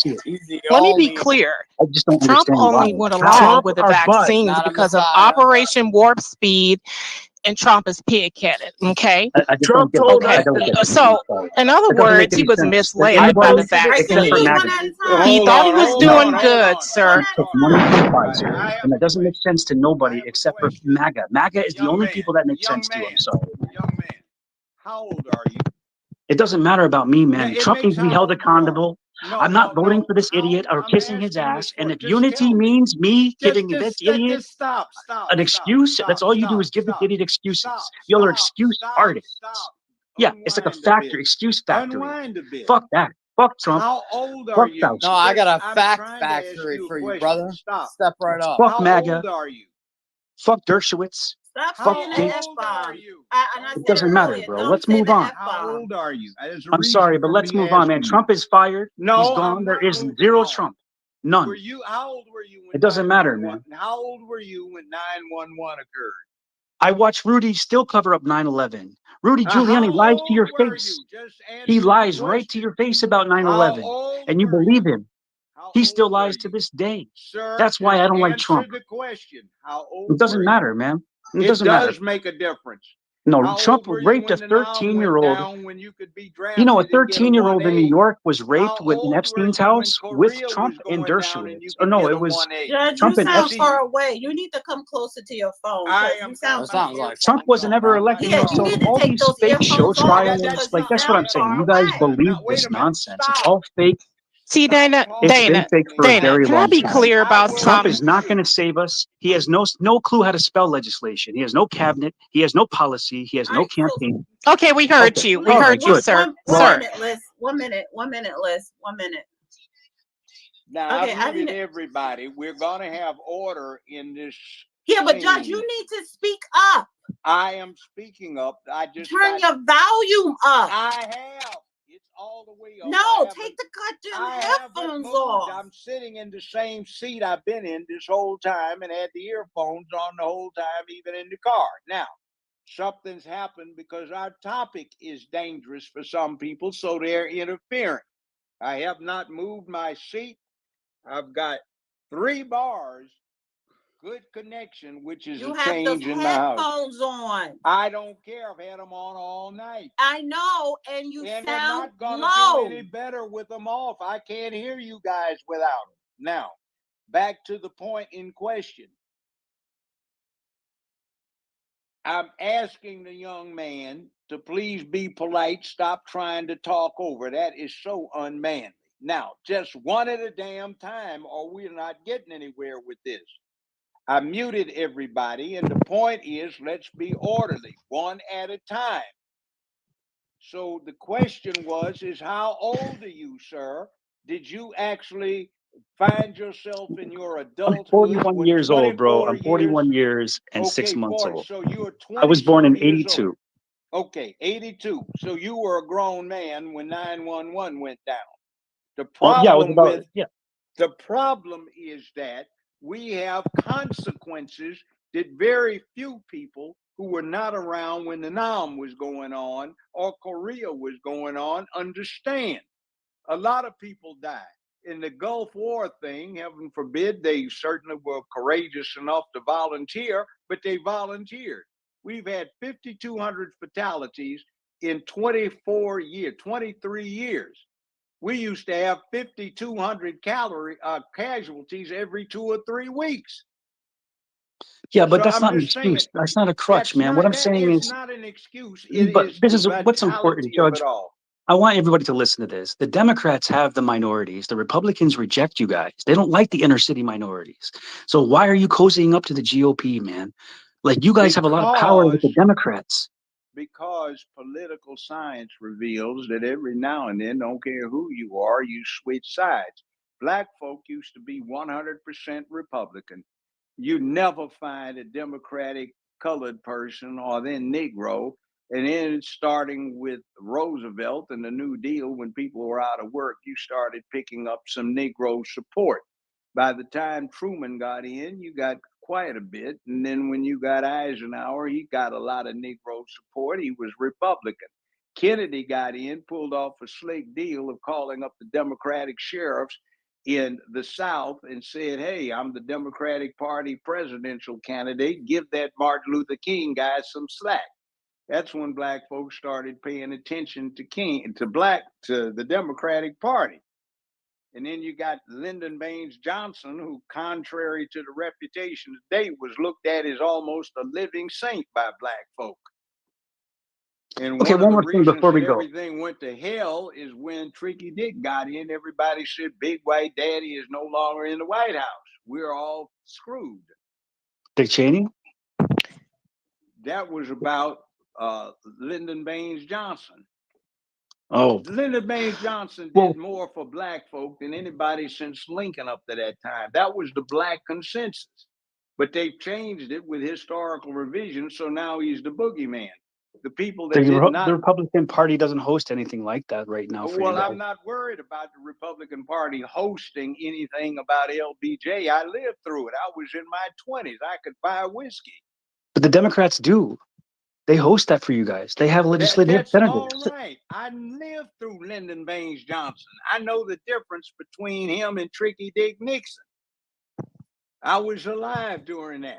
Well, one I last thing didn't before I vote for go. I Nixon, want to ask you guys, but how I'm does just saying, how does this conviction about Hunter or Trump or anything help anybody? It doesn't define because the anything. It doesn't. problem is precedent. I have represented hundreds of people charged with similar charges in my career. I have had 4,000 or 5,000 trials where I was the defense lawyer in my 50 years. Now, I know how this impacts people. And on your day-to-day basis, what you're talking about, Fauci, doesn't have much of shit to any effect on us. You either go get the shots or you don't. They weren't real Nobody's making you. vaccines. They're I mean, fake. it doesn't make any difference. Everybody's got an opinion on this. Some black folk, some white folk, some yellow folk, some red folk, some brown folk think it's poison. It's not. You Some can't just get it. change the definition of vaccine and like Some protect get it. Trump. Why Look, are you so look, beholden to get this ready clown? Like for it. Get why? ready for Who it. cares if Trump goes to jail? Who cares? Because the bottom line is if they send Trump to jail, your ass will be up under one instead of just in one. You I don't think want so. that precedent. Oh, I know so. I don't think so whatsoever. You I think the do country's know. going to fail All if of Trump the goes to people jail? that I have had to defend over the years or preside over when somebody was trying to ramrod garbage through the system. I know That's one thing, but do you guys not got to remember these are fake show trials. Trump's not What do going you to mean jail for fake? fake Look, vaccines. Trump excuse isn't going me. to jail for ripping off Goddamn, people. you're not going to Trump is jail going to one way or jail the for other. a Look, fake it's your choice. porn star hush money thing. Look, it wasn't. Let me explain something with that. That's a bullshit charge. It's The fake. law, no, the law is in New York that if you are charged with a hush money crime, the hush money has to hush a crime. The prosecution never stipulated a crime that was being hushed. She said that it was. She said on the stand it was sex extortion. Like he was paying her. She also said on Bill Maher that wasn't true, sir. She said that he raped her. Had an affidavit. She said it wasn't a Me Too case. Stop No, lying. she said that she it didn't wasn't consent. Me Too. She There was said no I consent. consented. She said I consented to it over and over again. She laughed about it. And what the deal was is they threatened her with prosecution for blackmail. You see, if you pay hush money to keep from being embarrassed, that's felony blackmail that got done to you. Trump is the victim. They did not state a crime that he paid hush money for. So if there's no crime that hush money was paid for just to save embarrassment, he got blackmail. He's the victim. I don't owe Trump anything, bro. That doesn't help us whatsoever. I It didn't doesn't. say you did. But do you know what the Fifth Amendment is about? You ever heard of Miranda rights? I'm just saying, who cares if he goes to jail? Have Fuck you ever him. heard of Miranda rights? Yes or Yes, no? but fuck Trump. You have. Well, how do you? Who do you think Miranda was? Trump can go to Trump. Go fuck himself. Trump is not helping me. Okay, can we lay off the F word? All Wow, right. drop him down. He's going to get I'm you out of here. messed Fuck up Trump. on YouTube. Fuck the GOP. No, everybody stay on their mic. But Let your the rights judge are finish. articulated under his name. Your Miranda rights. You have a right to remain silent, anything you say, etc. And that was in the name of a very villainous person. So do you want us to get rid of the Miranda rights because Miranda was a fiend? No. I want Trump to go to jail for his actual crimes. That's what I'm saying. He hadn't done any damn thing. He sold you Trump bucks, and stop the steal was a crime. You're a Remember the psyop, university? Liz. You're a psyop. He can't even do business in New York anymore. can I They jump banned in him on- from the state. on this real quick? Remember, he was ripping off university students, and now he can't even. he Some faked goddamn his wealth. fools got pampered by their mommies, so they He didn't was have to caught be lying a million responsible, times. and they He's a got con jacked artist. around. He's not a con artist. He's That been a son of a fraud bitch his in the entire White life. House is. The They're gonna lying take dog in the Mar-a-Lago. White He House sold is. classified The documents to who lying knows who. dog He in the sold White Can I House. access. jump in real quick Yeah, for 2 we're all Go seconds? just ahead, talking. jump in. Okay. So first of all, I not only was I live in New York State. Okay. I live in a county that's largely blue. Okay. This affected my life. This affected my friend. This took my brother from me. Okay. I've been fighting this fight with COVID, the quarantines, the vaccines, and all of that nonsense, even though they're not vaccines, from day one. So if you want to talk about that stuff, that's perfectly fine. But the second that you start going into all of that other stuff, you water down the loss of so many people's lives and the impact on so many individuals. It is not only disgraceful, it What other is stuff? a completely useless argument because nobody else is going to listen to the importance of that matter. So if you want to talk about that matter, let's talk about that matter. If you want to What? talk about how much you hold on one second, I'm almost done. If you I'm want to talk, asking you what you're hold on talking one about. second. Hold on one What second. matter, bro? Tell me I'm what you're Let talking him talking about. about the finish. Let COVID him stuff. Let me finish. finish. Oh, COVID. Okay.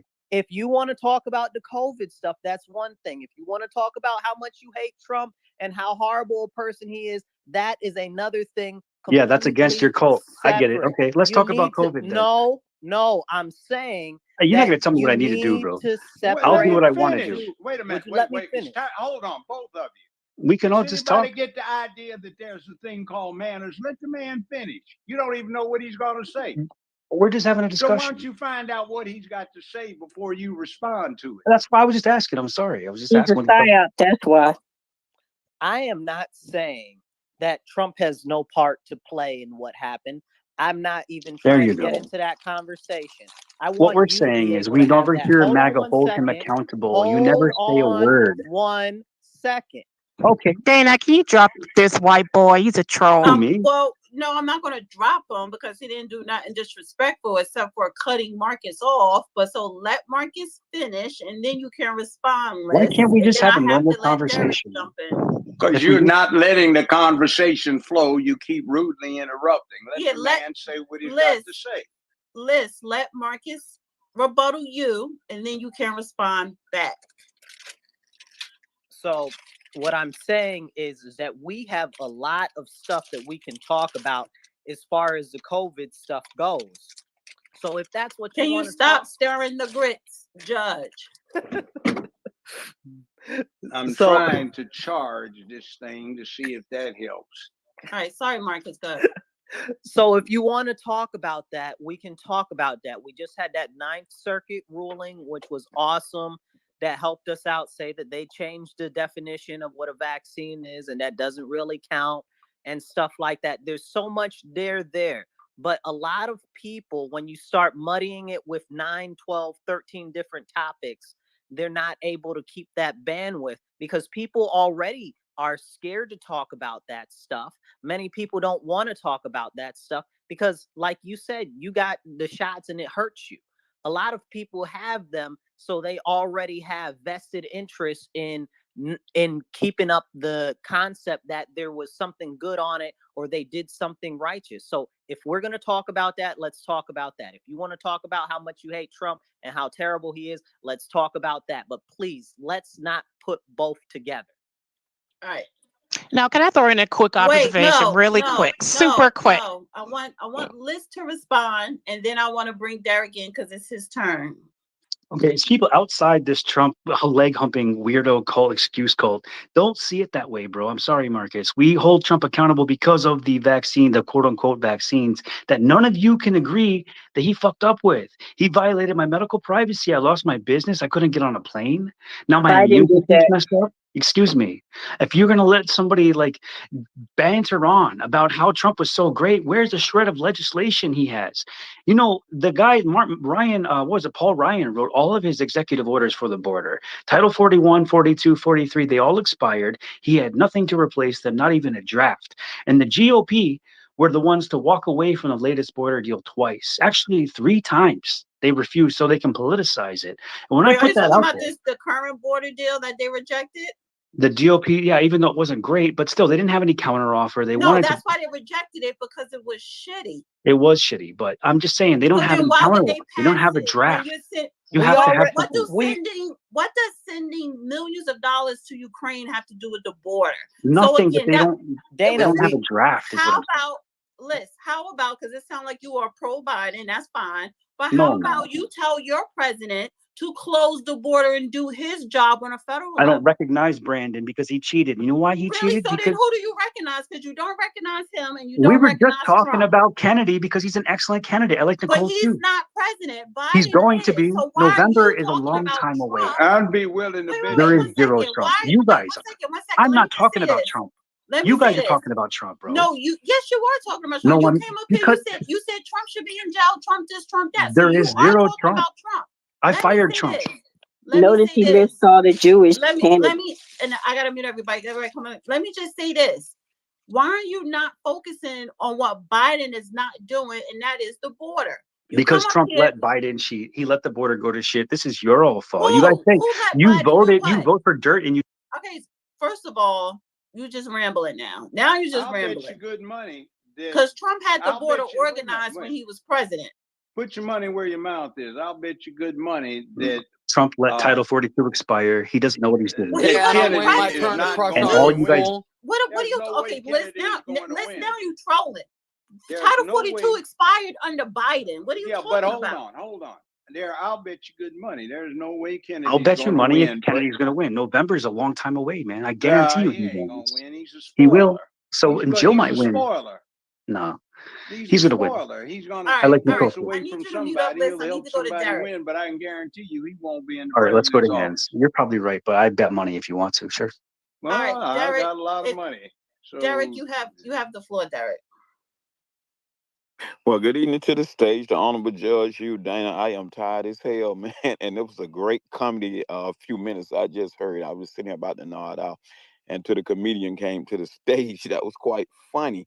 But I'm more interested in the abuse of our justice system as we see what is going on today in Hunter getting convicted, which we all knew he was going to get convicted. But it's just something to smooth over all the ill that has been perpetrated against President Trump and the people on the right. So they're saying, see, no one is above the law. And it's clear as day that Hunter's dad will pardon him. If you had any of his brain cell left, I know I would. That's my son. That is my blood. No doubt about it. I would Is that pardon him. legal? He came out and made a statement that he would not pardon him. So the issue is the justice system. The judges not held accountable to anyone. Their decision basically is final. The prosecutors, the DAs, rogue DAs, they're just dragging people through the mud. They pick and choose who they want to prosecute. So at this particular time, I don't know what the hell we can do to put a stop to this. It seems like we have went too far. And the only thing, I hate to say it, but from my perspective and point of view, I think it's going to take bloodshed. I'm not advocating for bloodshed, but throughout history, nothing had never, a substantial change haven't taken place without bloodshed. It's a sad time in the history of the United States of America. And at this point, I'm just praying and I'm still fighting. I'm out here on the battlefield. I'm fighting, and hopefully, we can sustain a little longer before this nation collapse, because it's definitely on the way to collapse, and you may as well get that in your head. This is where we are headed. And thank you. Yeah, have a blessed night. I you too. Appreciate you, Derek. Because I'm gonna have to I start don't dropping think some it people will down because collapse, 5 and I people am are. not Well, going to 1 be. second, Judge. Look, 1 look, second. look. 1 second. 1 second. 1 second. I'm gonna have to start dropping some people down because it's 5 people requesting to come up. Anyway, Trump sucks, man. I'm out of here. Okay. And no, he can't pardon Hunter either. Well, You running away, bro? I'll stay, but I'm probably gonna get dropped because I don't like Trump, and you guys are in a cult. So Well, I don't drop people unless they keep just interrupting He's a somebody else psyop. that's Don't listen to him. speaking. So I don't. So I Dana, don't drop. can I say something really quick and I'll drop? hold on. Can I everybody gotta say just wait? something, because wait a minute. I gotta say something before we get in a mess. We're all on this. Big brother, or he's been tranny now. Big sister is listening, and I don't want anybody to get a kicked in door at 6 a.m. in the morning when the FBI comes to get you because of the statement you say. Now, before you start talking about violence of the type we just got described, be very much aware of the fact that this conversation is being scrutinized, and you may find that federal agents are kicking in your door because somebody doesn't like what you say. And when you start talking about that kind of thing, understand what it means. So, just a word of caution. Words these days are not without consequences. All right, real queen, Now, with that said, you go got ahead. 10 seconds, and then I'm gonna drop you, and I'm gonna drop stats, and yeah, go Okay. ahead. That's all I need. Malcolm X warned us about these white liberals. The thing that scares them the most is Black people waking up and becoming conservative. This white boy who came up here most likely is a pedophile, a criminal, just like Hunter Biden. And there's no way a white man in his right mind is anti-Trump, because anti-Trump is anti-America. Okay? That's the point. This guy came up here to try to beguile us back to sleep, to rock us to sleep, because they fear Black men and women waking up, leaving the Democratic plantation. It's a wrap for them. Man, I Okay, just told you the that's GOP why they doesn't care fear it. about you. I told you Trump doesn't care about you. He just cares about Kushner and Genie Energy. But that's all I had, Sister Dana. I'm gonna Yeah, drop and the now. Ain't Democrats gonna argue with this actually do troll, care about you. freaking second. And you know, I pedophile. don't vote for Please stop pedophiles. using a P word. I don't Please vote stop. for. I don't vote Please for don't those. call people names. Don't accuse people of being anything. Not up here, honey, because ain't nobody. Well, that's usually what they ain't are. nobody That's usually. knocking down my door because of a slip up of the tongue of somebody else. So we are not accusing anybody of being anything. Sorry, we don't know each other. This is an open mic. 10 seconds stacks. I'm gonna drop you down as well. Go ahead, 10 seconds, and then I gotta move on to Marcus and bring some people up. Stacks, going once, going twice. All right. I'm gonna drop you back down a listener. Okay, my apology, Dana. I'm just saying, Apologize to though. me. You don't just call people pedophiles. I don't vote for 13-year-old rape artists. I'm not gonna apologize to you. You have no facts of that. If you're not gonna apologize, please just drop down, real queen, please, because I don't accuse anyone of being anything. We're not doing that at Trump all. literally raped a 13-year-old in New York too. And then no, we're not. They're not just. Didn't I just say we're not doing that? You don't have anything on that. We're not doing that. You are not with the flow of the group. You're entitled to it. This is the United States of America.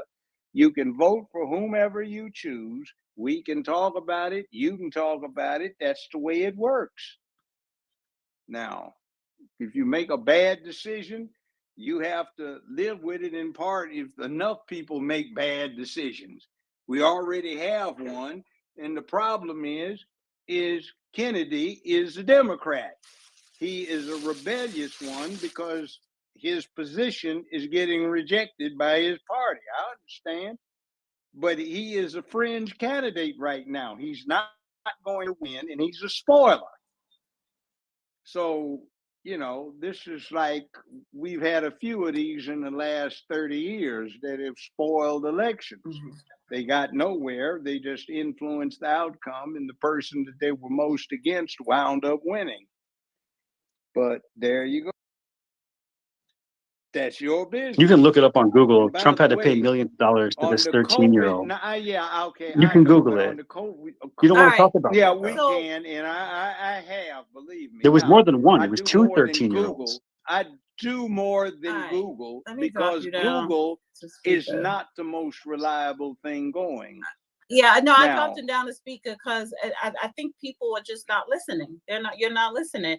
And it's like I let people listen. I'm all for the discourse. You can even argue, right? And sometimes you may gotta cuss each other out a little bit back and forth. So, but when you start accusing people of this, and then you want to sit up here and you know, be part of the peanut gallery yourself list, and then want to accuse Trump of what somebody just accused you. Like, we're not doing that. And please, I know how to regulate. I know how to regulate a platform. So We're not doing that. It's a couple of other people, but what's the order? All right. So Marcus, Walter, Adam, Arinza, Hot Boy. I gotta bring Walter back up.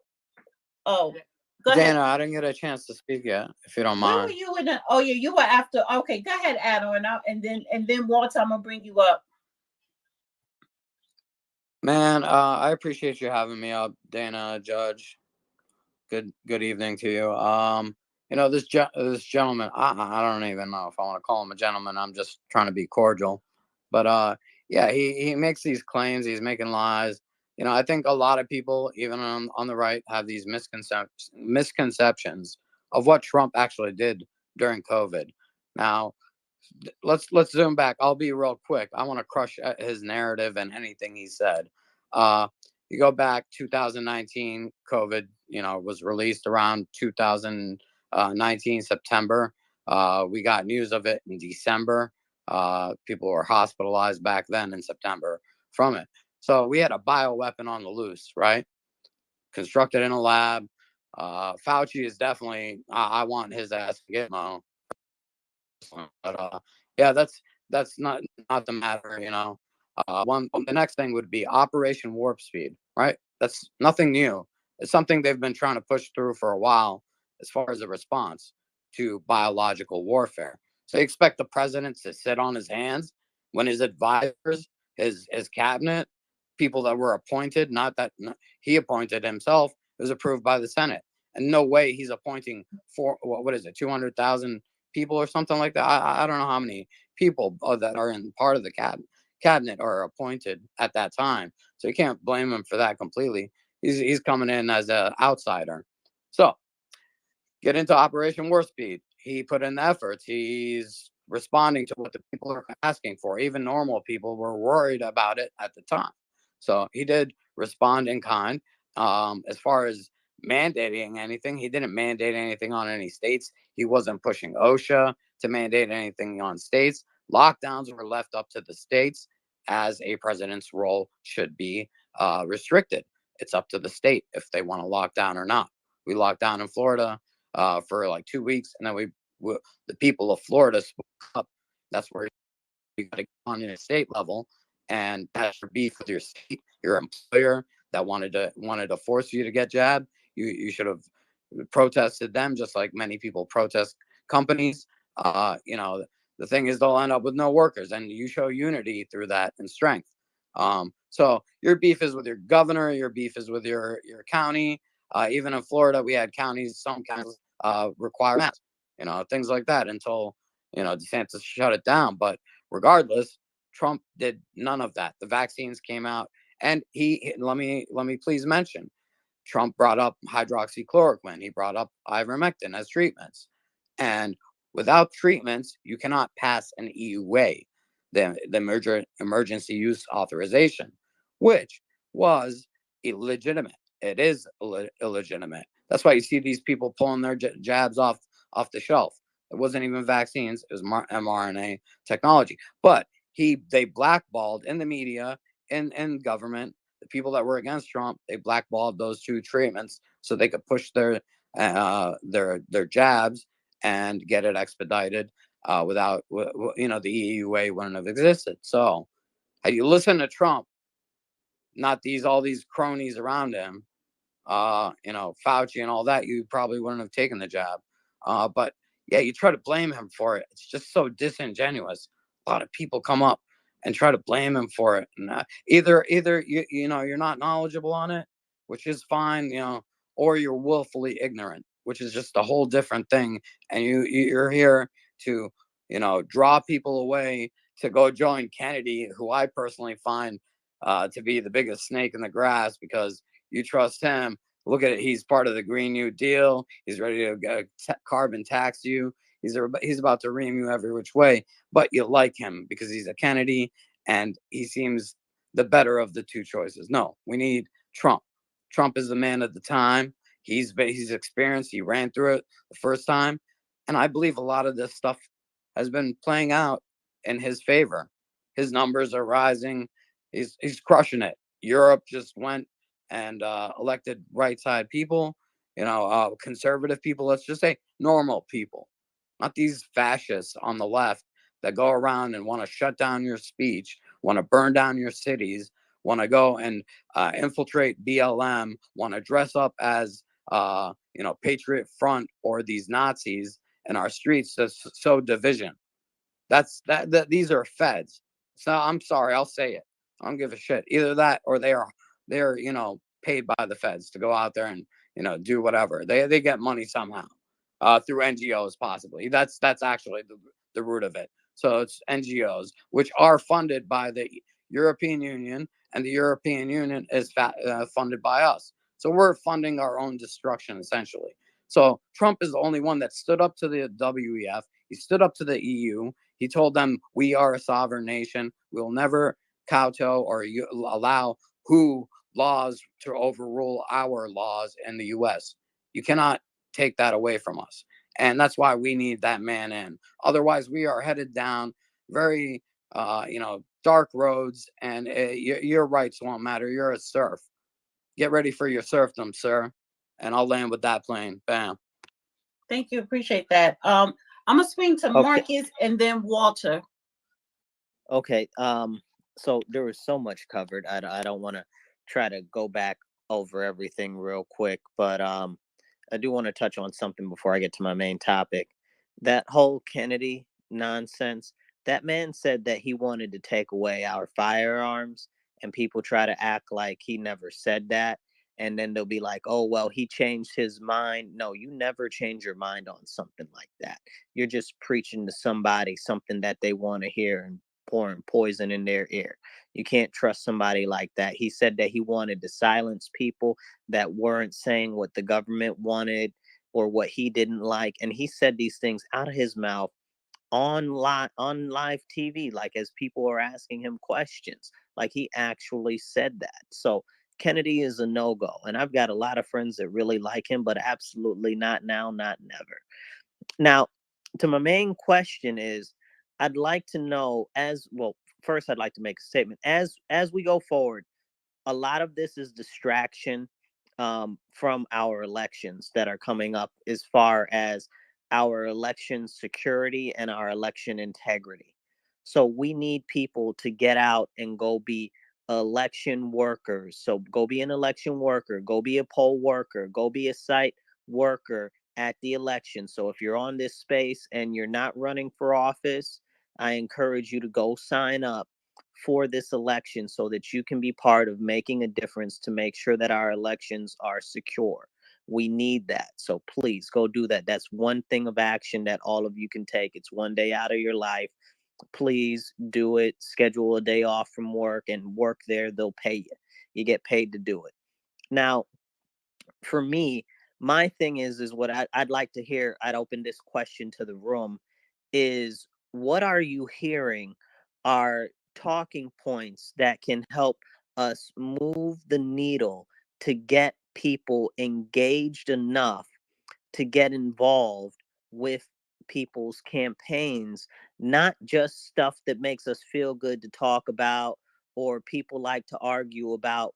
What's out there actually motivating people to get involved? Because I find that it's very difficult to get people involved, even if they say that they care. So many people say that they care. Even if you talk to them, they'll say, oh, well, yeah, I know it's hard to get people involved. And you'll say, well, why don't you get involved? And they'll be like, oh, well, see this and that and the third and 5 other things.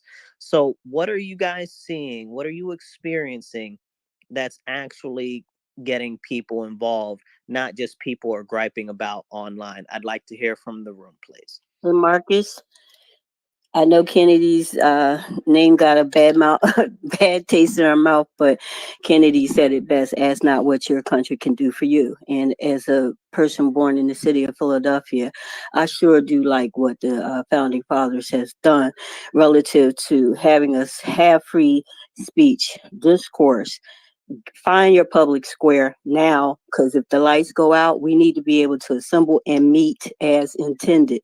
I know it's hard for us not to bite our tongue, but we are beyond a constitutional crisis, and we are at war that was not necessarily declared out loud, but there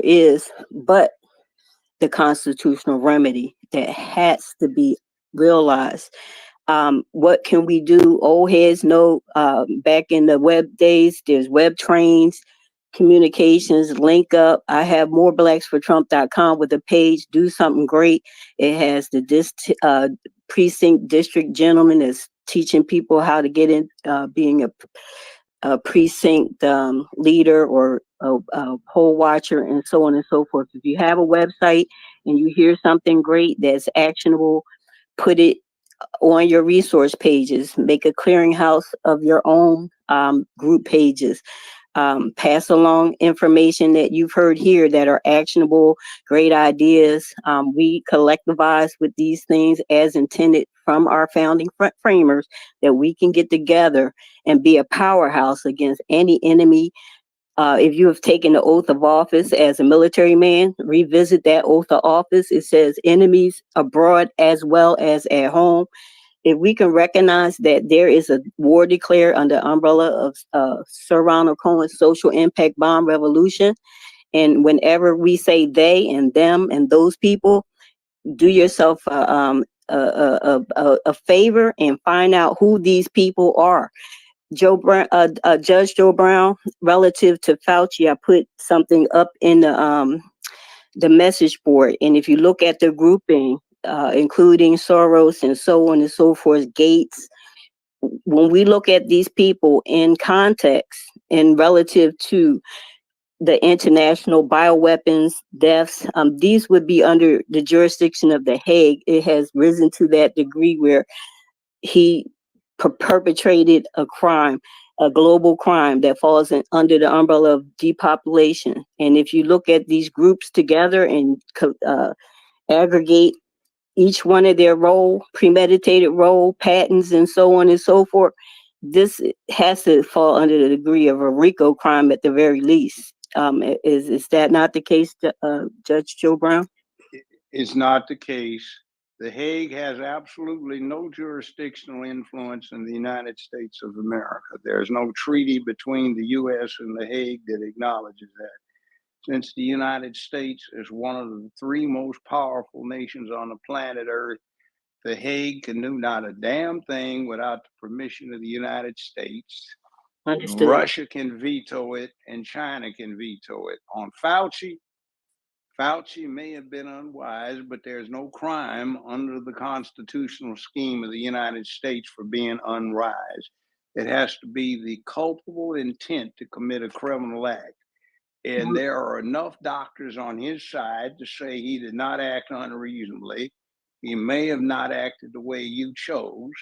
And the fact of the matter is there are millions of people who didn't want to get vaccinated and millions who did. So we end up in a free society. Even if there was consequences, you had the choice to accept the consequences one way or the other. How do you throw the dice and risk your life, or are you risking it because you don't get the vax, or are you risking it because you do? All right. There are plenty of people that got vaxxed and suffered no consequences, and a lot of people that didn't, that got quite sick, and some died. So it's your choice. It's a free society. Right. You It make just your wasn't choice. it just wasn't so free in certain states like New York, New Jersey, and on a federal level when it was But you mandating see, but the problem is you've got the history of the country, and the remedy before they had modern medicine was forcible quarantine enforced by the military or the police authority of the area. So if you go back to 1918, when 18 million people died in this country of the flu, which is now treatable, you get a different perspective. You get people who were mandatorily confined. They quarantined whole towns where the people couldn't leave. So they had the U.S. Army doing it. So well, one of the remedies for the flu right now is the quarantine itself and not spread it. But the bottom line is that's your choice. But just when you start talking about what they can and cannot do, you can't look at it in 5, 10, 15, 20, 30, 40, even 100-year increments. You got 235 years.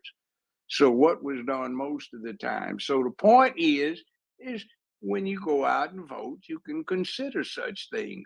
But the government, under the Constitution, has the authority to do regulations relative to health. Now, that's just a precedent in American law that's worldwide. All right, I gotta move on So to other we speakers have a new because we're way of running down looking on at it. time. We're running Okay, down on go time. ahead. So I'm gonna go to Arinza, Hot Boy, Brad, Robbie, and Shah, and maybe swing back to some people with their hands up if we have time. So go ahead, Arinza. All right, can you guys hear me? Vaguely, but go ahead. Affirmative. I hear you. All right. All right. Hello, everybody. This is Lorenzo Thickman Jr. A lot of people, you guys know I'm from Alabama, but I live in Alaska.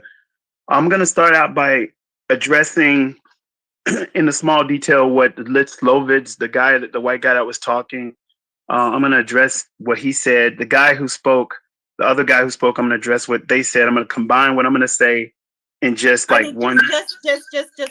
Just get to it. All right, got it. Good. Okay.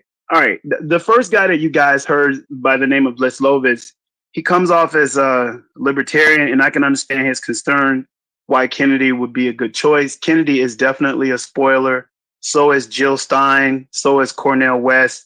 I helped get them on the ballot because I wanted to see what they had to say. I'm grateful for having that opportunity. Here in Alaska, I register a lot of people to vote, so I'm on board with that. Let's Lovis, here's my answer to you. Blacks are not inclined to vote for any of the candidates until we have our demands met. We have a lot of issues in the Black community, and Donald Trump is more likelier than the other candidates to work with us on the stuff that we need to get done.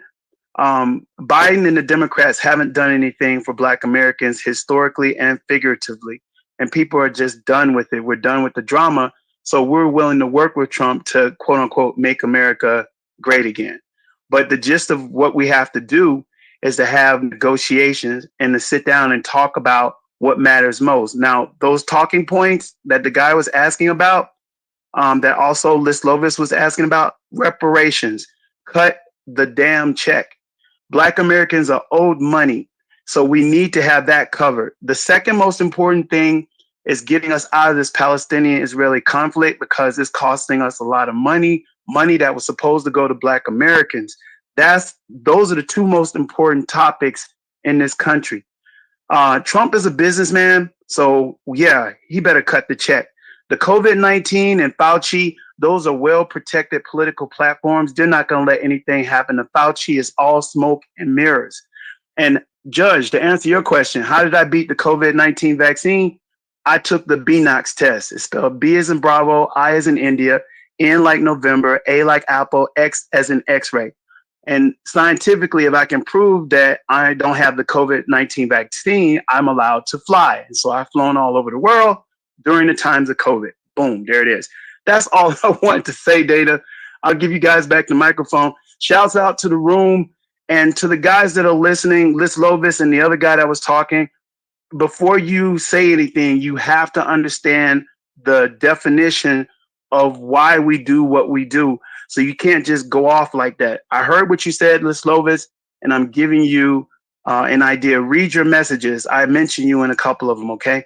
Okay, Dana, that's it. I'll land my plane, and shouts out to the room and everybody. Be one, everyone. Thank you, Judge. Okay, let me just put down a law thing. The president has absolutely no authority to create, bestow, or award reparations. He does not have that authority under the Constitution. The only likely way to get reparations is for there to be an Appropriations and Enablement Act passed by Congress. That's the House and the Senate. That would have to be signed by the President of the United States. It would have to survive direct attack, which would be filed straight away in the U.S. Supreme Court by various and sundry states who are sure to attack it. It has to be race neutral, which will be difficult. You have to have an identifiable class, and that would be open to massive dispute. And the other thing is where you're going to get the money. The money is being spent on all sorts of things. It's not that some is not available. It's just how much is somebody going to consider meaningful and who's going to pay for it, because the only way it can be paid for is by tax revenue. So somebody's going to have an increase in their taxes in order to pay for any reparations that may get awarded by whatever fashion gets brought to play, and that's liable to get a lot of pushback. So right now, the prospects of that happening would be most closely associated with what the Black Caucus does, the Congressional Black Caucus, which does have a sufficient number of members to promote an introduced bill to deal with reparations, but they haven't done it because one of the problems is that most of the members of the Congressional Black Caucus are members of the Freedom Caucus. For those who don't know what the Freedom Caucus is, it's the LGBTQIA plus caucus. And since I think all but maybe 5 members of the Black Caucus are members of that, we just happen to have colored people who are in both, but who basically are representing LGBTQIA / rainbow cult interest. So whether we get anything out of that is problematical. And I'd say $500,000, $400,000 would be enough to get my attention, and I wouldn't mind it. But if the identifiable 60 to 65 million, shall we say, the way the popular phrase is, linearly related to receipt of reparations is considered, that works between 14 and about $15 trillion with a national gross income of $19.3 trillion. As to what the United States is willing to go into debt to finance is another thing, considering the $34 trillion we owe the People's Republic of China and the huge bill that would come due for rearmaments to get back where we were so our ammo cans aren't dry. And I'm not talking about small arms since we've given so much away. I don't know if that has a realistic chance of surviving various and sundry attacks, but it wouldn't hurt for somebody to go forth and try to push it. All right, I want to move on to the next speaker. I don't want to have the reparations. I really don't talk about reparations anymore because if people are not pushing for public policy on the state level, and your congressional representation, I don't want to have that conversation at all. But anyway, so let me go to Hot Boy. I put Hot Box, but it's no Hot Boy. Yeah. Yes, it's Hot Boy. Thank you, Dana. I called earlier and there was some kind of distortion issue. However, I'm glad I was able to listen to everyone's conversation and point of view, because there's nothing like knowing for yourself. So I have to say, because I'm an honest person, Dana, that I am highly disappointed in the way you handle that Liz Lovitz dude, because the best indicator of future behavior is past behavior. And in the past, you may know this, the white man may have privy you to this information that sometimes, we can get what is it called, Stockholm syndrome, and that's when we get in a position that we care for our oppressors or our abusers as much as we care for ourselves or as much as they care for themselves. I said all that to say this: in the past, sometimes the white slave owners would hire a mammy to take care of their white child. And that mammy would take care of the white child better than she would take care of her own black child and be nicer to him. And that's what I saw you do to Liz Lovitz. You permitted him to interrupt everyone. You permitted him to use foul language and troll. And you didn't allow anyone else to do that. So I have to, because I'm being honest, say I'm highly disappointed in you for that. Furthermore, when it comes to... Well, let me just stop you right there because you said a mouthful and it was directed towards me. So pause and I'm going to let you finish. But frankly, I really don't give a fuck that you feel some kind of way. You are a grown ass man. Get out your feelings. That's number one.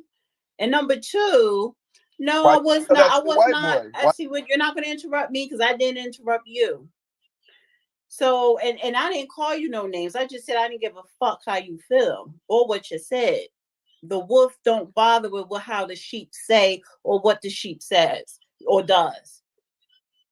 So that's number one. Number two, no, I was not coddling the white boy.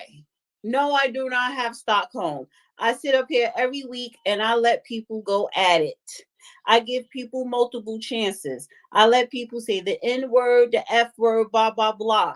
Now, the reason why I'm cracking down on the language this week, because this is just an FYI for everybody, this goddamn YouTube channel that I'm broadcasting on just got monetized. So, yes, everything with the language of cursing will be censored. But if you do know my track record on X on Space, I let everybody gets it in. I do myself. So miss me with that fake ass Stockholm, mammy babble, nigga trot bullshit. Go ahead and proceed. Well, let me Why make you an ain't come for the white interjection. boy So, like hold that? on. Is it the Let me perfect example? interject. Why The you white come for boy the white boy didn't like call that? the white boy didn't call me a mammy. The Hold white on. boy I'm the actually didn't call me co-host. any names. Hold on. I'm And the where were you co-host. last week when a tranny disrespected me? Ain't no black man say anything, and I could go there. Last week, didn't no black man say anything when a tranny came up here disrespected. Okay, may I speak since I'm a co-host here, and this is I'm part of my surprised you found the policy. mute button, Judge. I didn't know you knew it all along. Yeah, I know it, but I very seldom use it because I encourage free speech as long as it's orderly. Let me say this. If you listen to one of my opening statements tonight, I said one of the worst poisons that's facing our system in terms of encroachment on free speech is restricting speech because it upsets somebody's feelings. That is the last reason I'm going to have somebody back off, is because he or she says something that hurts feelings.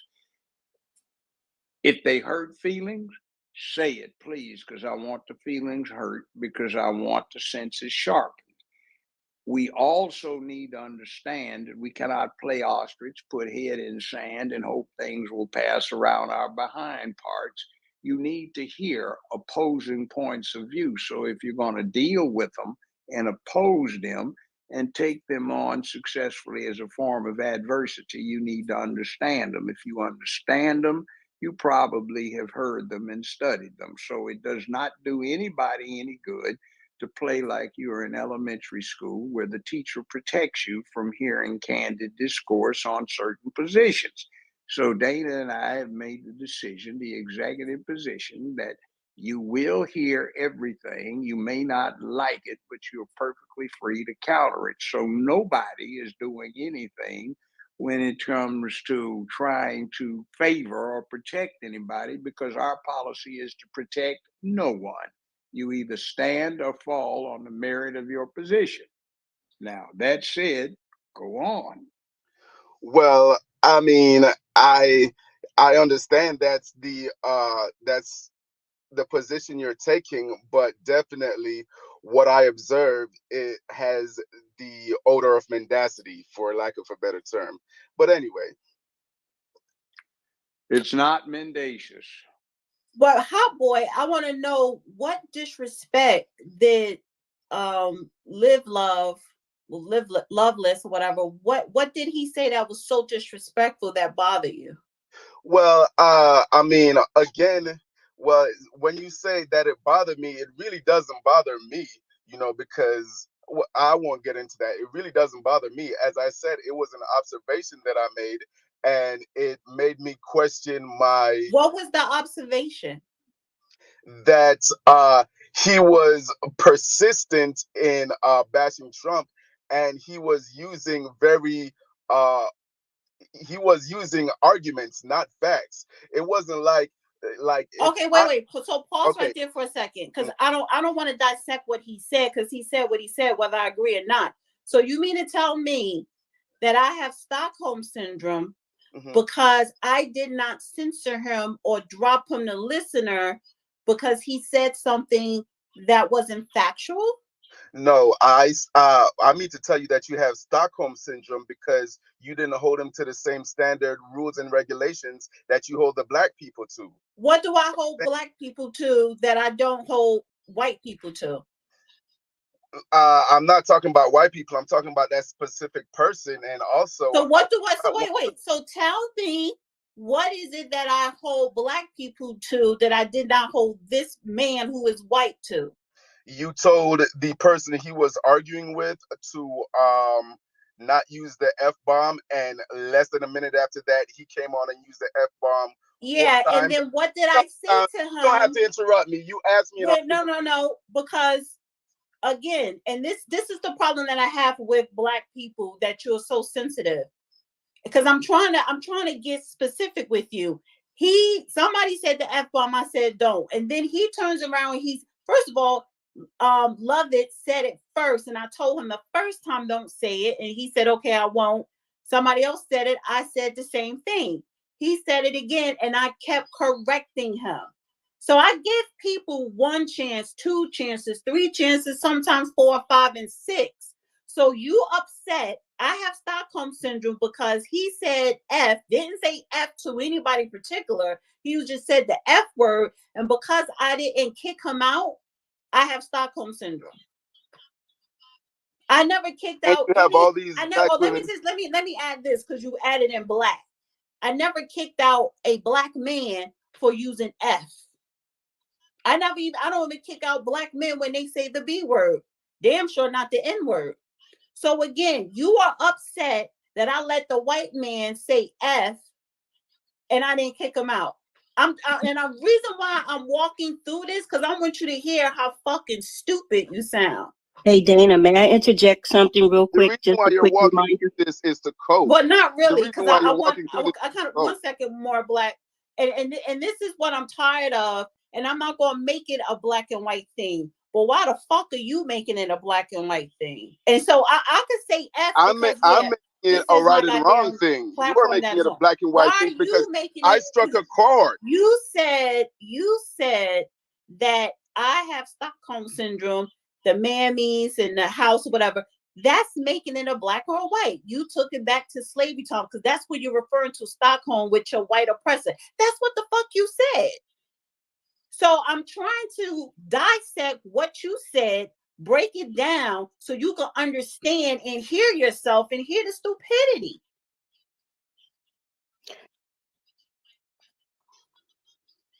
Yeah, clearly I struck a chord because you're calling me. No, you didn't strike a chord. I'm just correcting you. You can't strike a chord with me because you're too didn't ignorant. Correct that white boy. You didn't correct that white boy. You didn't correct that white boy. You didn't correct that white boy. Correct him for what? He wasn't saying anything derogatory or calling me any names or it depends on who you ask. As a matter of fact, because you keep talking, as a matter of fact, he alluded to Trump being stupid. So why are you, sir, as a black man, focused on the white boy? That's what you want to call him, white boy. I'm why not are you focused on the white boy? I am not focused on the white boy. I made an observation that black women handle white people with gloves. That's what happened. The both of you, just listen a second. We can't use the F word on YouTube. They censor. That's just not permitted because we are on X and YouTube. So there are a lot of people that would like to listen to this, and if we use the F word, it gets cut. Now, there was some tolerance, and she's going to have to edit this out if it is to be carried again so people can get it again after we're no longer live tonight on X. So just don't worry. It's not Stockholm Syndrome. It's policy. And it's a blanket policy across the board. This is what I'm saying, Judge. I don't care if he believes that it's Stockholm. For me, I'm trying to understand, why are you so concerned about what a white person said, and now you're trying to pick and choose? Well, he said something he said the F word and he was cutting people off, and she didn't say nothing to him, and he's white, but she said something to a black man before. Respectfully, The he in question is having a good time right now. He's probably got a hard on because, as I said, he is likely a psyop. We are in a 5G war. He It's is. unlike He is. And right. Dana is And So then informing and why him. do and you again, care? Hot boy, they are right when it's why do you convenient. care? I So don't, be this careful. is the thing. This is one second more black. Why do you care? Everybody has a right to Because say I can care. what I they have a right to feel. care and speak out about what I Why do want you to. care I'm about sure you want me to shut another the fuck up man? and quit talking about your Okay. white boy, Why do but you it's not. care? Why do you Okay. now We you're getting spent sensitive and emotional? 17 minutes on him. Is that too much, or is he worth another 5 minutes of discussion? Isn't there something we'd rather discuss with our remaining time than He him? wants to talk about the white I do boy. know. Okay, you know what? Well, Scratch that. I digress. what would you I like to digress. talk I about, digress. I sir? have another subject I wanted to discuss. Please bring it up. Sure. Go ahead. Actually, and leading into this subject, I just wanted to make this announcement to my black men that you have been psyopted, and moving forward, you just have to change the rules of which you live by, because no other demographic in society is playing by the rules, but we seem to be oppressed by all these rules and regulations. So from me to you, I know it's not tangible, but from the bottom of my heart, here's a rule. You do not, in fact, never take the high road. Everyone is out here cheating to get ahead, and you are no less. You deserve no less out of society. You do not need to be born into poverty and then struggling your entire life. You can't get a loan from the banks, and immigrants come over here and the next day they're driving Benz. You don't have to compete with that. You were here first and you already paid your dues. So if the situation comes where you have to cheat or take the low road, don't hesitate to do that. No, Never thank take you. the high road. One That's the second. devil. Wait, one second. That's One the second, devil. guys. 1 second. I want to ask Hot Boy a question. You sound like a tether. Are you a tether? I am not a tether. I am a Jamaican American. Oh, okay. So you are a tether. Tether. No, that tether is a racial slur that It's not a racial black slur, people but use to I knew it in your voice. You sound like a tether. But then you want to come up here and tell me about Stockholm Yo, bitch, and get out your mammies fucking feelings. and How's that? slavery and white boy this. You a tether, sir.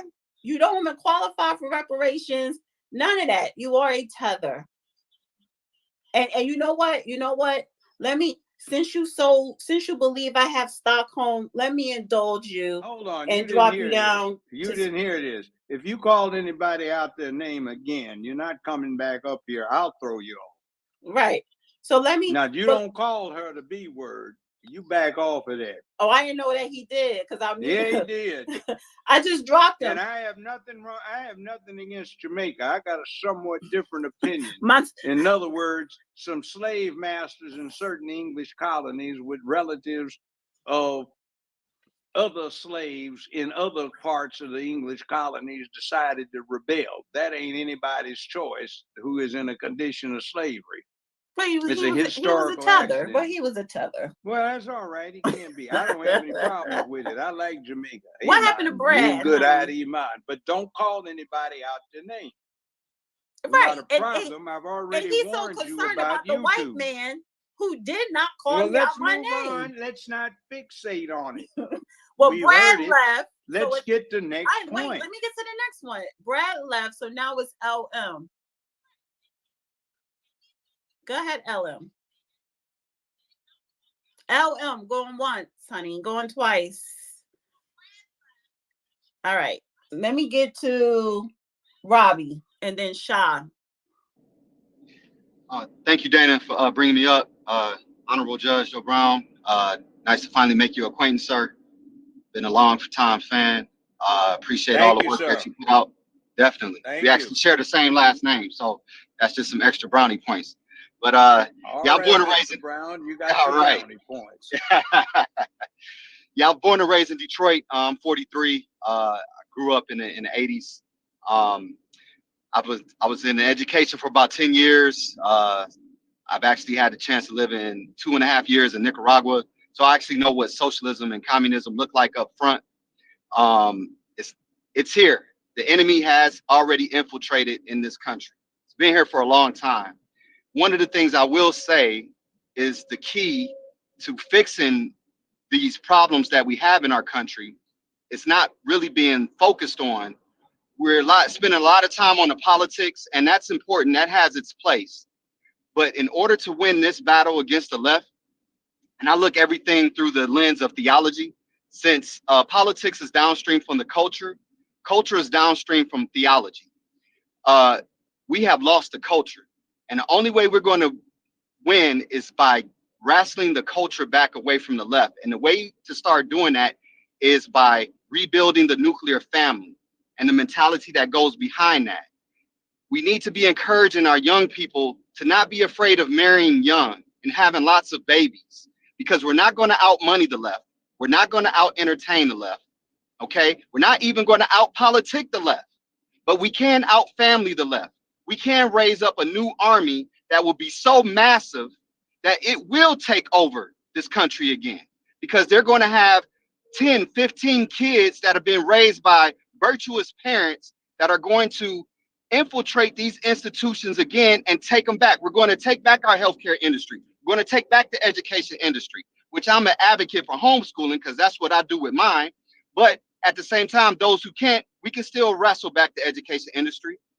We need to be raising up more and more people that are not afraid of sacrificing their incomes for the greater good. We have too many people that are worshiping the almighty dollar and trying to make a name for themselves instead of taking a back seat and learning how to do the dirty work and learning how to live more humbly and more simply for the common good of all. That's how we're going to win. But it's not the sexy way. It's not the popular way, but it is the necessary way. And I'll land my plane there. Who's going to pay for this 15-person family? Oh, it's okay. I got a good friend.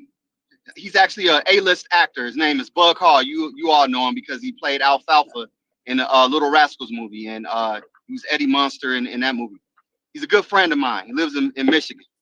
He gave up all of his money, all of his money, and he's on his 5th child now with his wife, and they live in poverty, but they have a farm and they have thousands of acres, and he raises cows, chickens, goats, butchers his own meat.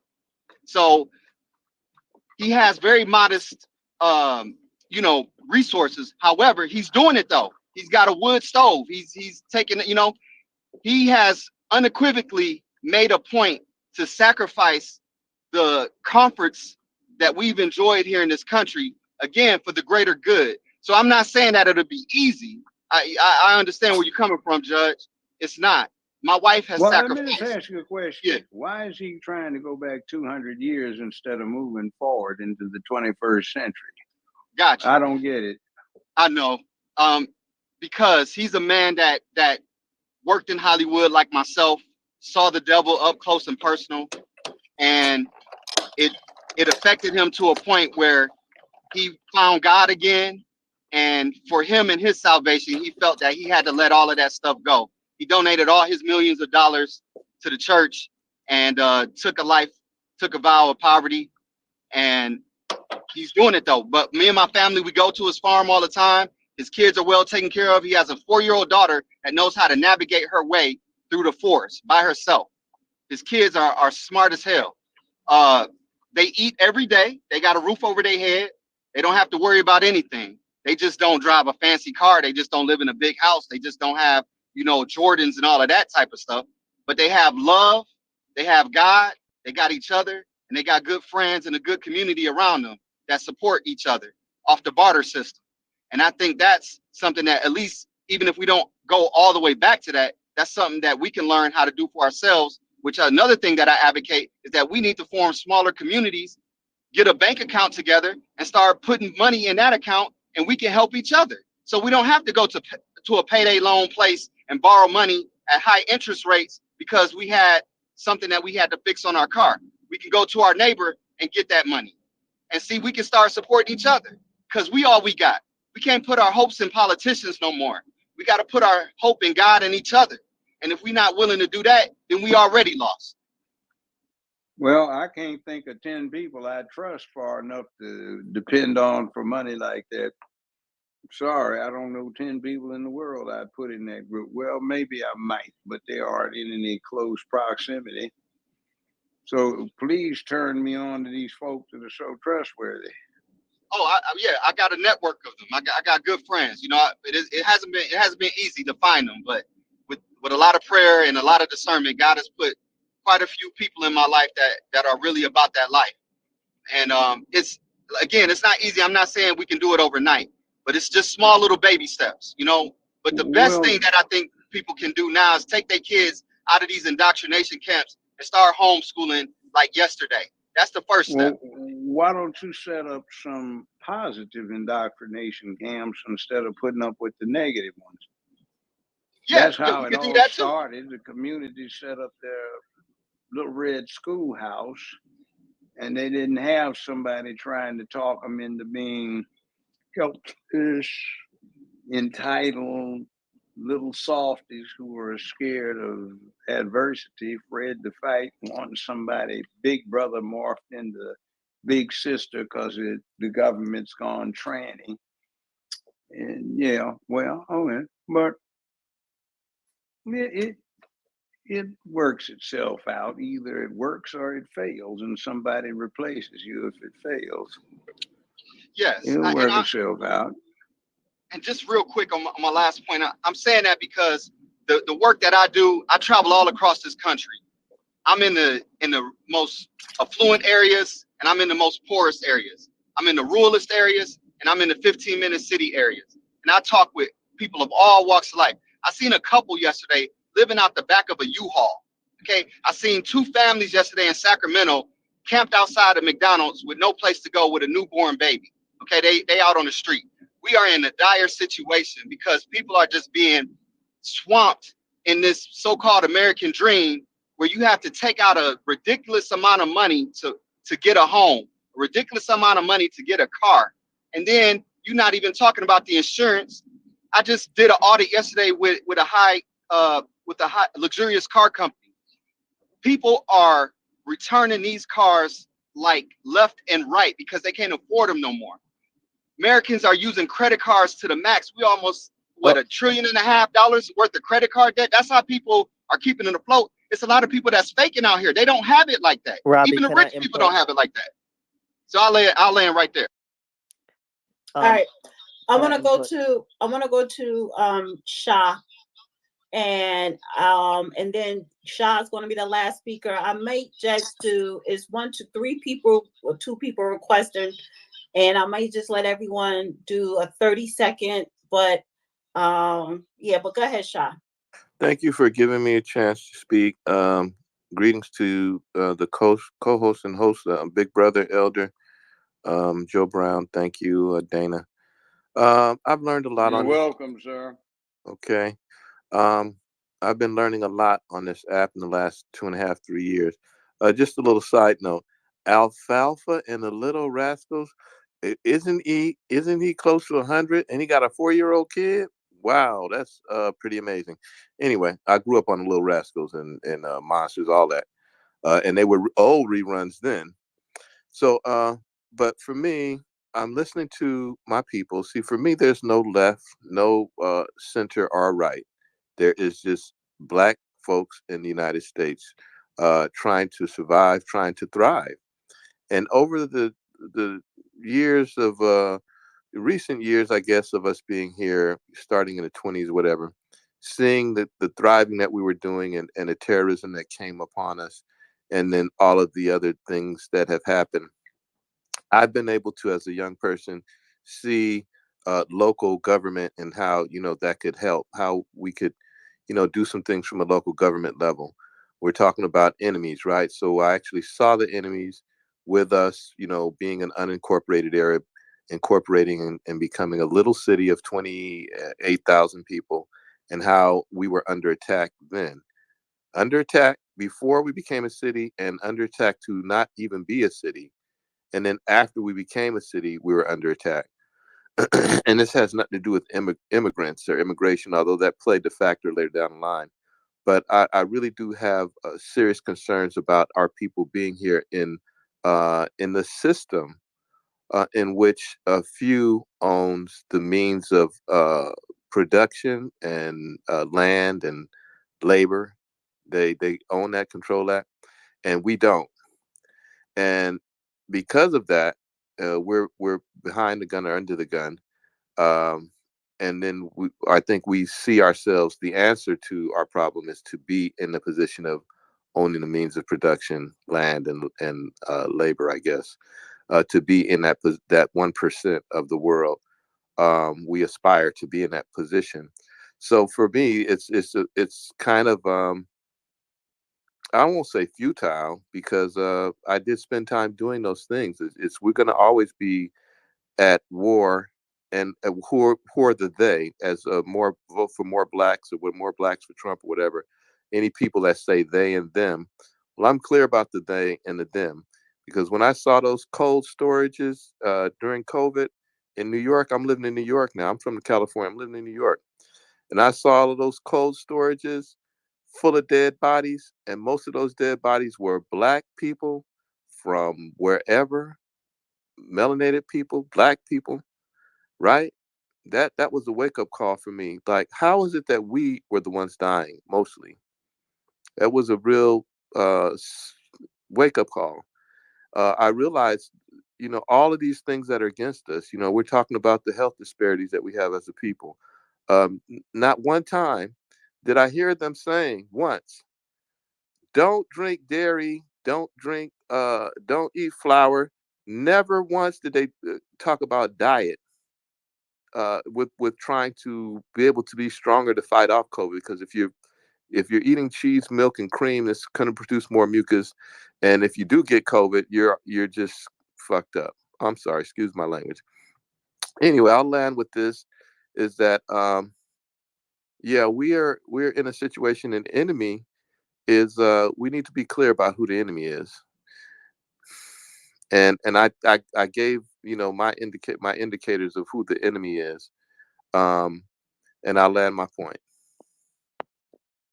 Thank you. Appreciate you. 1 second, Judge. Before I give people 30-second last call, I need to go to some of the super chats on YouTube. Rachel, her question is, who does Judge Joe Brown think Trump should pick for VP? Judge, you're muted. I'm hearing somebody talking. Is that the lady or what? And I just asked you a question from a super chat. I heard that from the super chat, but somebody is talking to me in the background. I can hear them. That's no one on space, though. So can you answer the question? Well, I'm just listening to see what I was hearing. Somebody's discussing the same political issues we were talking about. It's about Hunter Biden.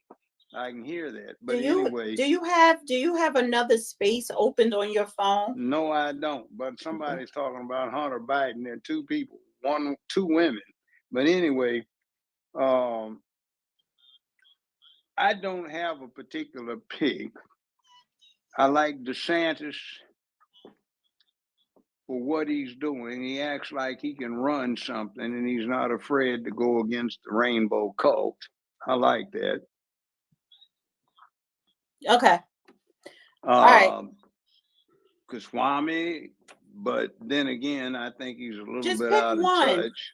I don't have one right now because I haven't heard either of them in the context of vice president. I heard them auditioning for it with the so-called Republican debates. All right. But I haven't seen what the presumptive presidential candidate has assessed as most likely to help him in his administration. All right. You can make bad choices like McCain made Sarah Palin. She just want to know, did you have a pick? I need to go to the next one because I'm trying to wrap it up. Don't. All right. Next question. Rachel again. Trump promoted the vaccine, but there's a big difference between promoting and coercing people to take it. Exactly. There's a lot of coercion. That was the problem. Jaron Gordon. My reaction to that real quickly, as I said earlier, the history of the United States and every other country in the world is replete with absolute enforceable mandates on health requirements, including forcible quarantines. So whether or not it was wise under the situation, it's not unprecedented. Study your history. That's fine, but it was still wrong. All right, Well, it may Jaron, be. Jaron, we got to go to the next question. What about Saudi Arabia just dictated the American dollar? I'm sorry. Jaron says, what about Saudi Arabia just ditched the American dollar and Russia has officially declared the U.S. as an enemy? Stupid ass that's in charge of being the chief diplomat of the United States is incompetent to occupy the position and doesn't know what the hell he's up to. All right. We picked him or he picked himself, so the next time pick wisely or make so sure somebody doesn't pick for you. Right. Rachel, and then make sure that when they cheat that we actually, do something about it. Rachel, thank you so much, Rachel. Love you, Rachel. She says, it's Dana's show. She can direct the conversation however she wants. Thank you, girl. Appreciate it. All right. What I'm going to do now is, what do I see here? Mimi, I can't do you right now, Mimi. I can't. All right, so I'm gonna go around. I'm gonna go to Marcus, Arinza. Who is Mimi? Nobody. Marcus, well, she is somebody, but she was up here earlier. Marcus, Lorenza, Real Queen, More Black, Shah, Robbie, Walter. I don't know what's going on, Walter. I just sent you up. Now you back down as speaker.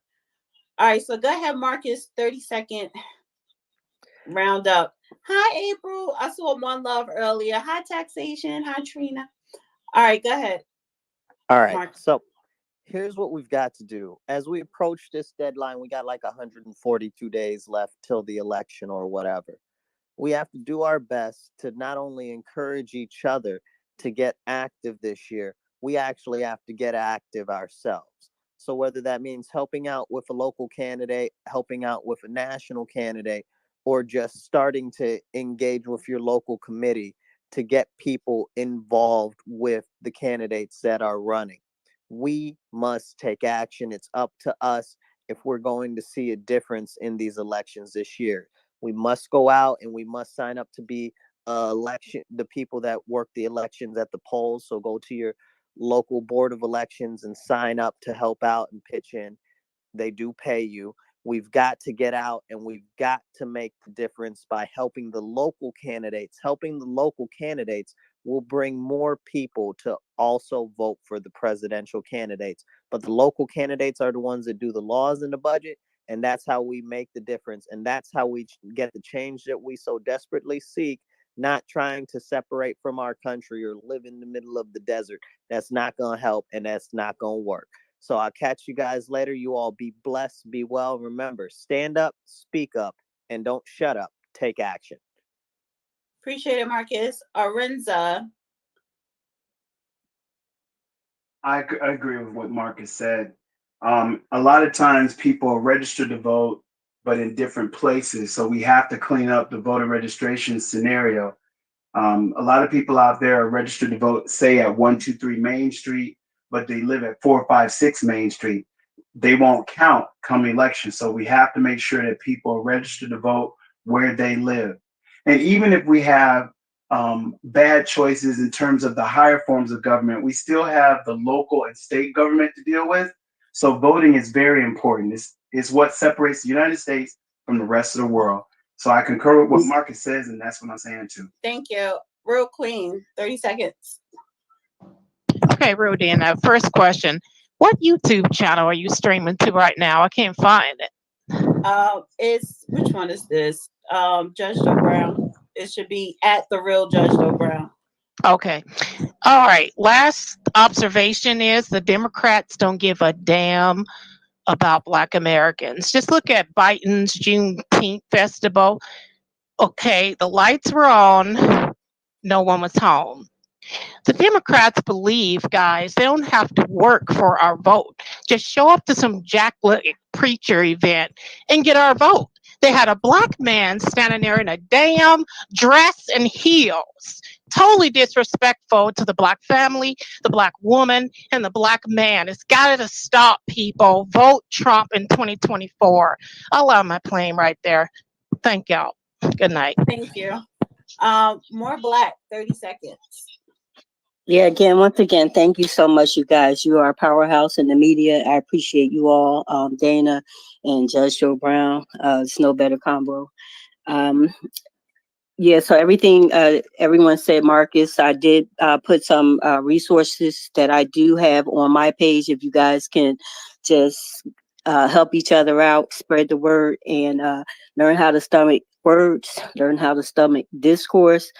Value our wise elders. Judge Joe, I'm hanging my head on every word that you say. I value you so much. You are a wealth of knowledge, a wealth of history, and stuff that went down before we were born, and we're still trying to figure it out. Keep in mind the Democrat plantation is in the bag. And if you think people are voting for those fools, think again. We've all seen them upscale what was perfected in Democrat hellscapes like Chicago and Philadelphia. They are notorious for vote rigging. And as Joe Biden did tell us himself, they kind of put the master plan together and did their thing. And we have to kind of understand that it's easy to blame black folks for voting for this crap, but keep in mind they have been rigging our elections for quite some time, and the Democrat plantations are all in the bag. And the last thing they need is for people to rise up above that, go back to our Republican roots. And this is war.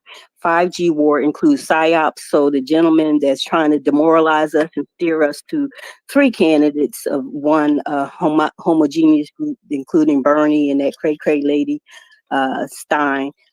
Keep that in mind. There's a long history. And again, in the notes, there is a cabal, including Fauci, and they all have what is called a depopulation agenda. Consider that this is bigger than just America. It is global, and know who they are. When we do say they, it is biblical. God bless you all. Great happy combo. Appreciate you. Okay. Who is this? Mo Reese. You're kind of late. We're closing out, but I will give you 30 seconds to say something. Okay, for 30 seconds, I'm gonna say what Trump said at the end of 2015. I'm gonna use this what Trump said, and African Americans, what the hell you got to lose? Why not try Trump? It have not worked when we voted another party. Why not try Trump? You tell me what the hell you got to lose. We got nothing to lose. Black folks, you got nothing to lose. Go vote Trump. Be ready. I'm a fan. I'm a fan. All right, that's all I had to say. Thank you. Appreciate you. All right, Shah, 30 seconds. Okay. That whole thing of how he said that Trump said that statement was very derogatory. But anyway, I have nothing for the Republicans or the Democrats, really. And I would like for you younger people to go back and look at some of the old Tony Brown Journal. Brother used to do this talk show. The same things that we were dealing with then, not all, but a lot of the same things that we were dealing with 40 years ago, we're still dealing with it today. I'm not saying we shouldn't use the political system to get our whatever gains we can get, but we should be thinking outside that box, because it is not going to answer our problems. We as a people, if you can see our progress since the 80s, and when they were doing those Tony Brown journals, and our progress as a people today, under Democratic, we were mostly Democrats at that time. However, like I said, it's not going to matter whether you're voting Republican or Democrat. It's going to be more on the policies. I just don't like Trump because he's been known to be a racist, and the fascism that is being promoted throughout the United States and Europe now. Europe is becoming more fascist and right wing for some of the same reasons, and the United States too. So, and we need to watch our backs in that sense. So yeah, use the political system to get whatever incremental gains we can get, but we need to be thinking outside of that box. All right. Robbie, 30 seconds. 30 seconds. 30 seconds. It is. I just want to end with this. Yeah, I am a Trump supporter. He is the best Louisville slugger we got in our arsenal to punch back against this deep state. So please, yeah, get out and vote. Do all you can. My DMs are open. I'm willing to collaborate with anybody to work for solutions and to help in any way that I can. Secondly, ask yourselves this: if Trump is put back in office, but he's not going to make you a better father, he's not going to make you a better mother, he's not going to make you a better son or daughter, right? You got to do that.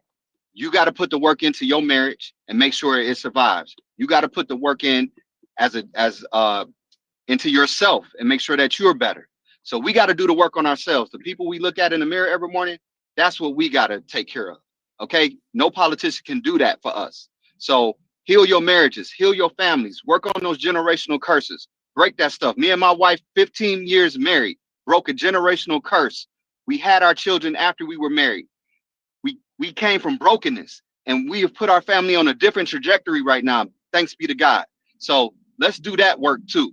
I'll land there. Thank you, Dana. Thank you, Judge Joe Brown. You're Walter, welcome. 30 seconds.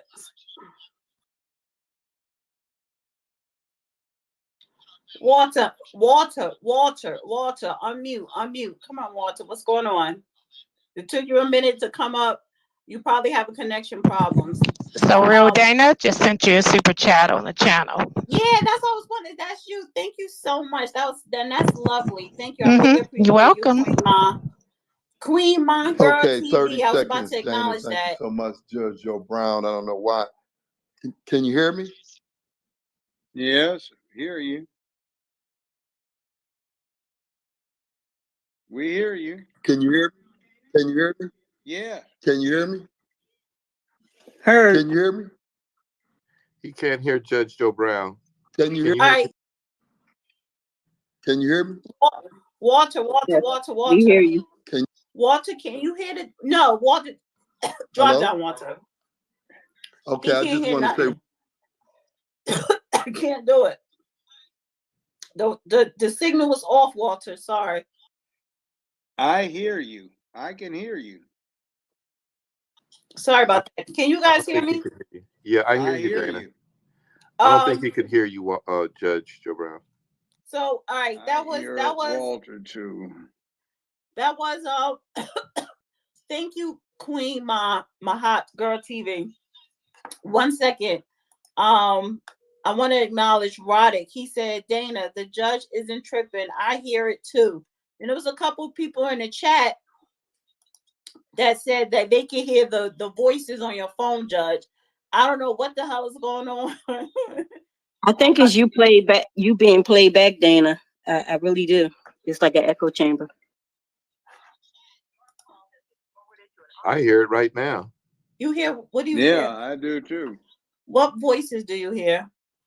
I can't make it. Voices I think it's this show being played back in a different time, like delayed or something.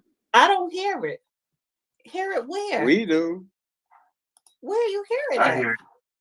Judge said it's on the same topic. I think it's us being echoed in a different time slot, whether you're playing it back on the YouTube at a different time frame. No, because you can't. Oh my God, I don't think you understand how YouTube works.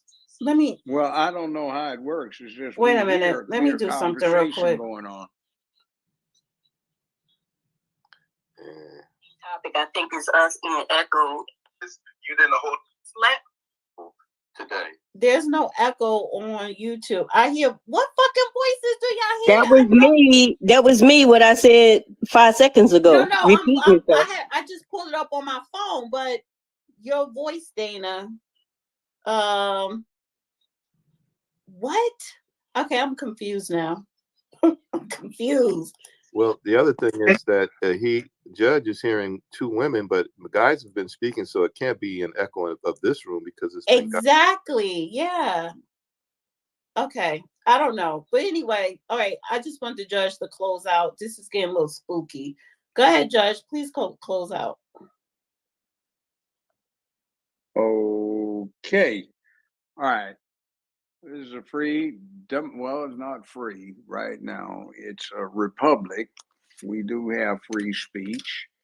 There are collateral damages that get suffered when you have free speech. Feelings get hurt.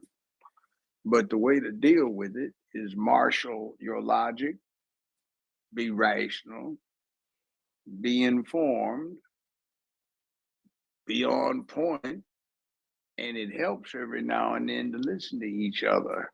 Now, one of the things that I would strongly suggest is don't rely on Google. Google can give you some guidelines, but Google is very seldom accurate. There are some things I know a lot about. A lot of the stuff in that category I developed over the last 50 years, and I read what Google has to say about it, and it's full of crap. Google even has a lot to say about me personally, since I was a celebrity, that isn't even close to being accurate. Get a phone call, Judge? I can't hear you. No, I didn't get a phone call. I'm online. I can hear you. We hear you, Judge Joe. Okay, so I'm just saying, don't rely on Google. Google is a resource for some things, but it's not particularly accurate. I was the other day possessed in my hand of a product. It's an item manufactured. I'm looking at it, who's making it, and I'm trying to find it on Google. And according to Google, it doesn't exist, but here it is. I got my hand on it. So that's often the case. Google, you have to understand, if somebody does certain things, can take things down or make modifications or change stuff up. The same thing with Wikipedia. If you know what you're doing, it's easy to change what's online Wikipedia, and any one individual can jump in to make the changes. So it's not necessarily something that you can rely on. It's not written in stone. Just read as much as you can and make comparisons of what you're reading. And based on your accumulated knowledge, start making judgment calls on what looks to be the most accurate, the most plausible, and the most logical. Eventually, one day, you'll learn a lot and you will be an authority on a subject yourself. Nothing is going to come easy. It's all about how hard you want to work. Whether that's crime, whether it's legit, whether it's scholarship, whether it's enterprise, whatever, it's all hard work. And if you're not willing to do the hard work, it's not going to happen. So with that said, don't get upset. Now, personally, I'm voting for Donald Trump for the third time. I think they stole the election from him the last time. And I have voted in the elections for 1, 2, 3, 4, 5, 6, 7, 8, 9, 10, 11 presidents have been in. And I would say this, in my opinion, the best ones out there has been Donald Trump. And that's cutting through all the bullshit that's out there on media, that a lot of which is hype. I know to be hype. And I think the absolute worst that has been in office since I've been paying attention, which is back in the late 1950s, I'd say that have to be Joe Biden. I had one other person before him that I would say would be the absolute worst. But I think Joe Biden is about the worst that has been in office in my lifetime, which will be 77 years in a month. Now, the best would be Donald Trump. I also like Lyndon Baines Johnson. And I thought Eisenhower was good. I didn't have much good to say about Kennedy. I liked Jimmy Carter on principle. Bill Clinton was a slick son of a bitch, knew how to do what he's doing. His wife wasn't worth shit, but she didn't get elected. George W. Bush was a piece of shit. George Herbert Walker Bush was mediocre, but at least he had some things going for him, and Obama was just flat out fake. I'm not particularly a fan of Ronald Reagan either, because he was a Hollywood figurehead who had everything, or most everything he did, scripted out, and he was an actor playing a part. Brilliant politics on the people involved. But I like Donald Trump. I'm going to vote for him again. And I think Joe Biden has been probably the worst disaster that's ever occupied the presidential office since I've been alive.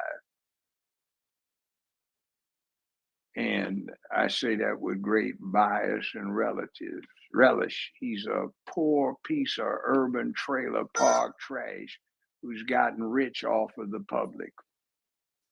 Now, he and his group of mammies in charge who were bed wenches and then made upper floor bed wenches. And when they got gray in their hair, they got made mammies to go run everybody else, white and black. And I think we've had enough of that. So, everybody have a great evening.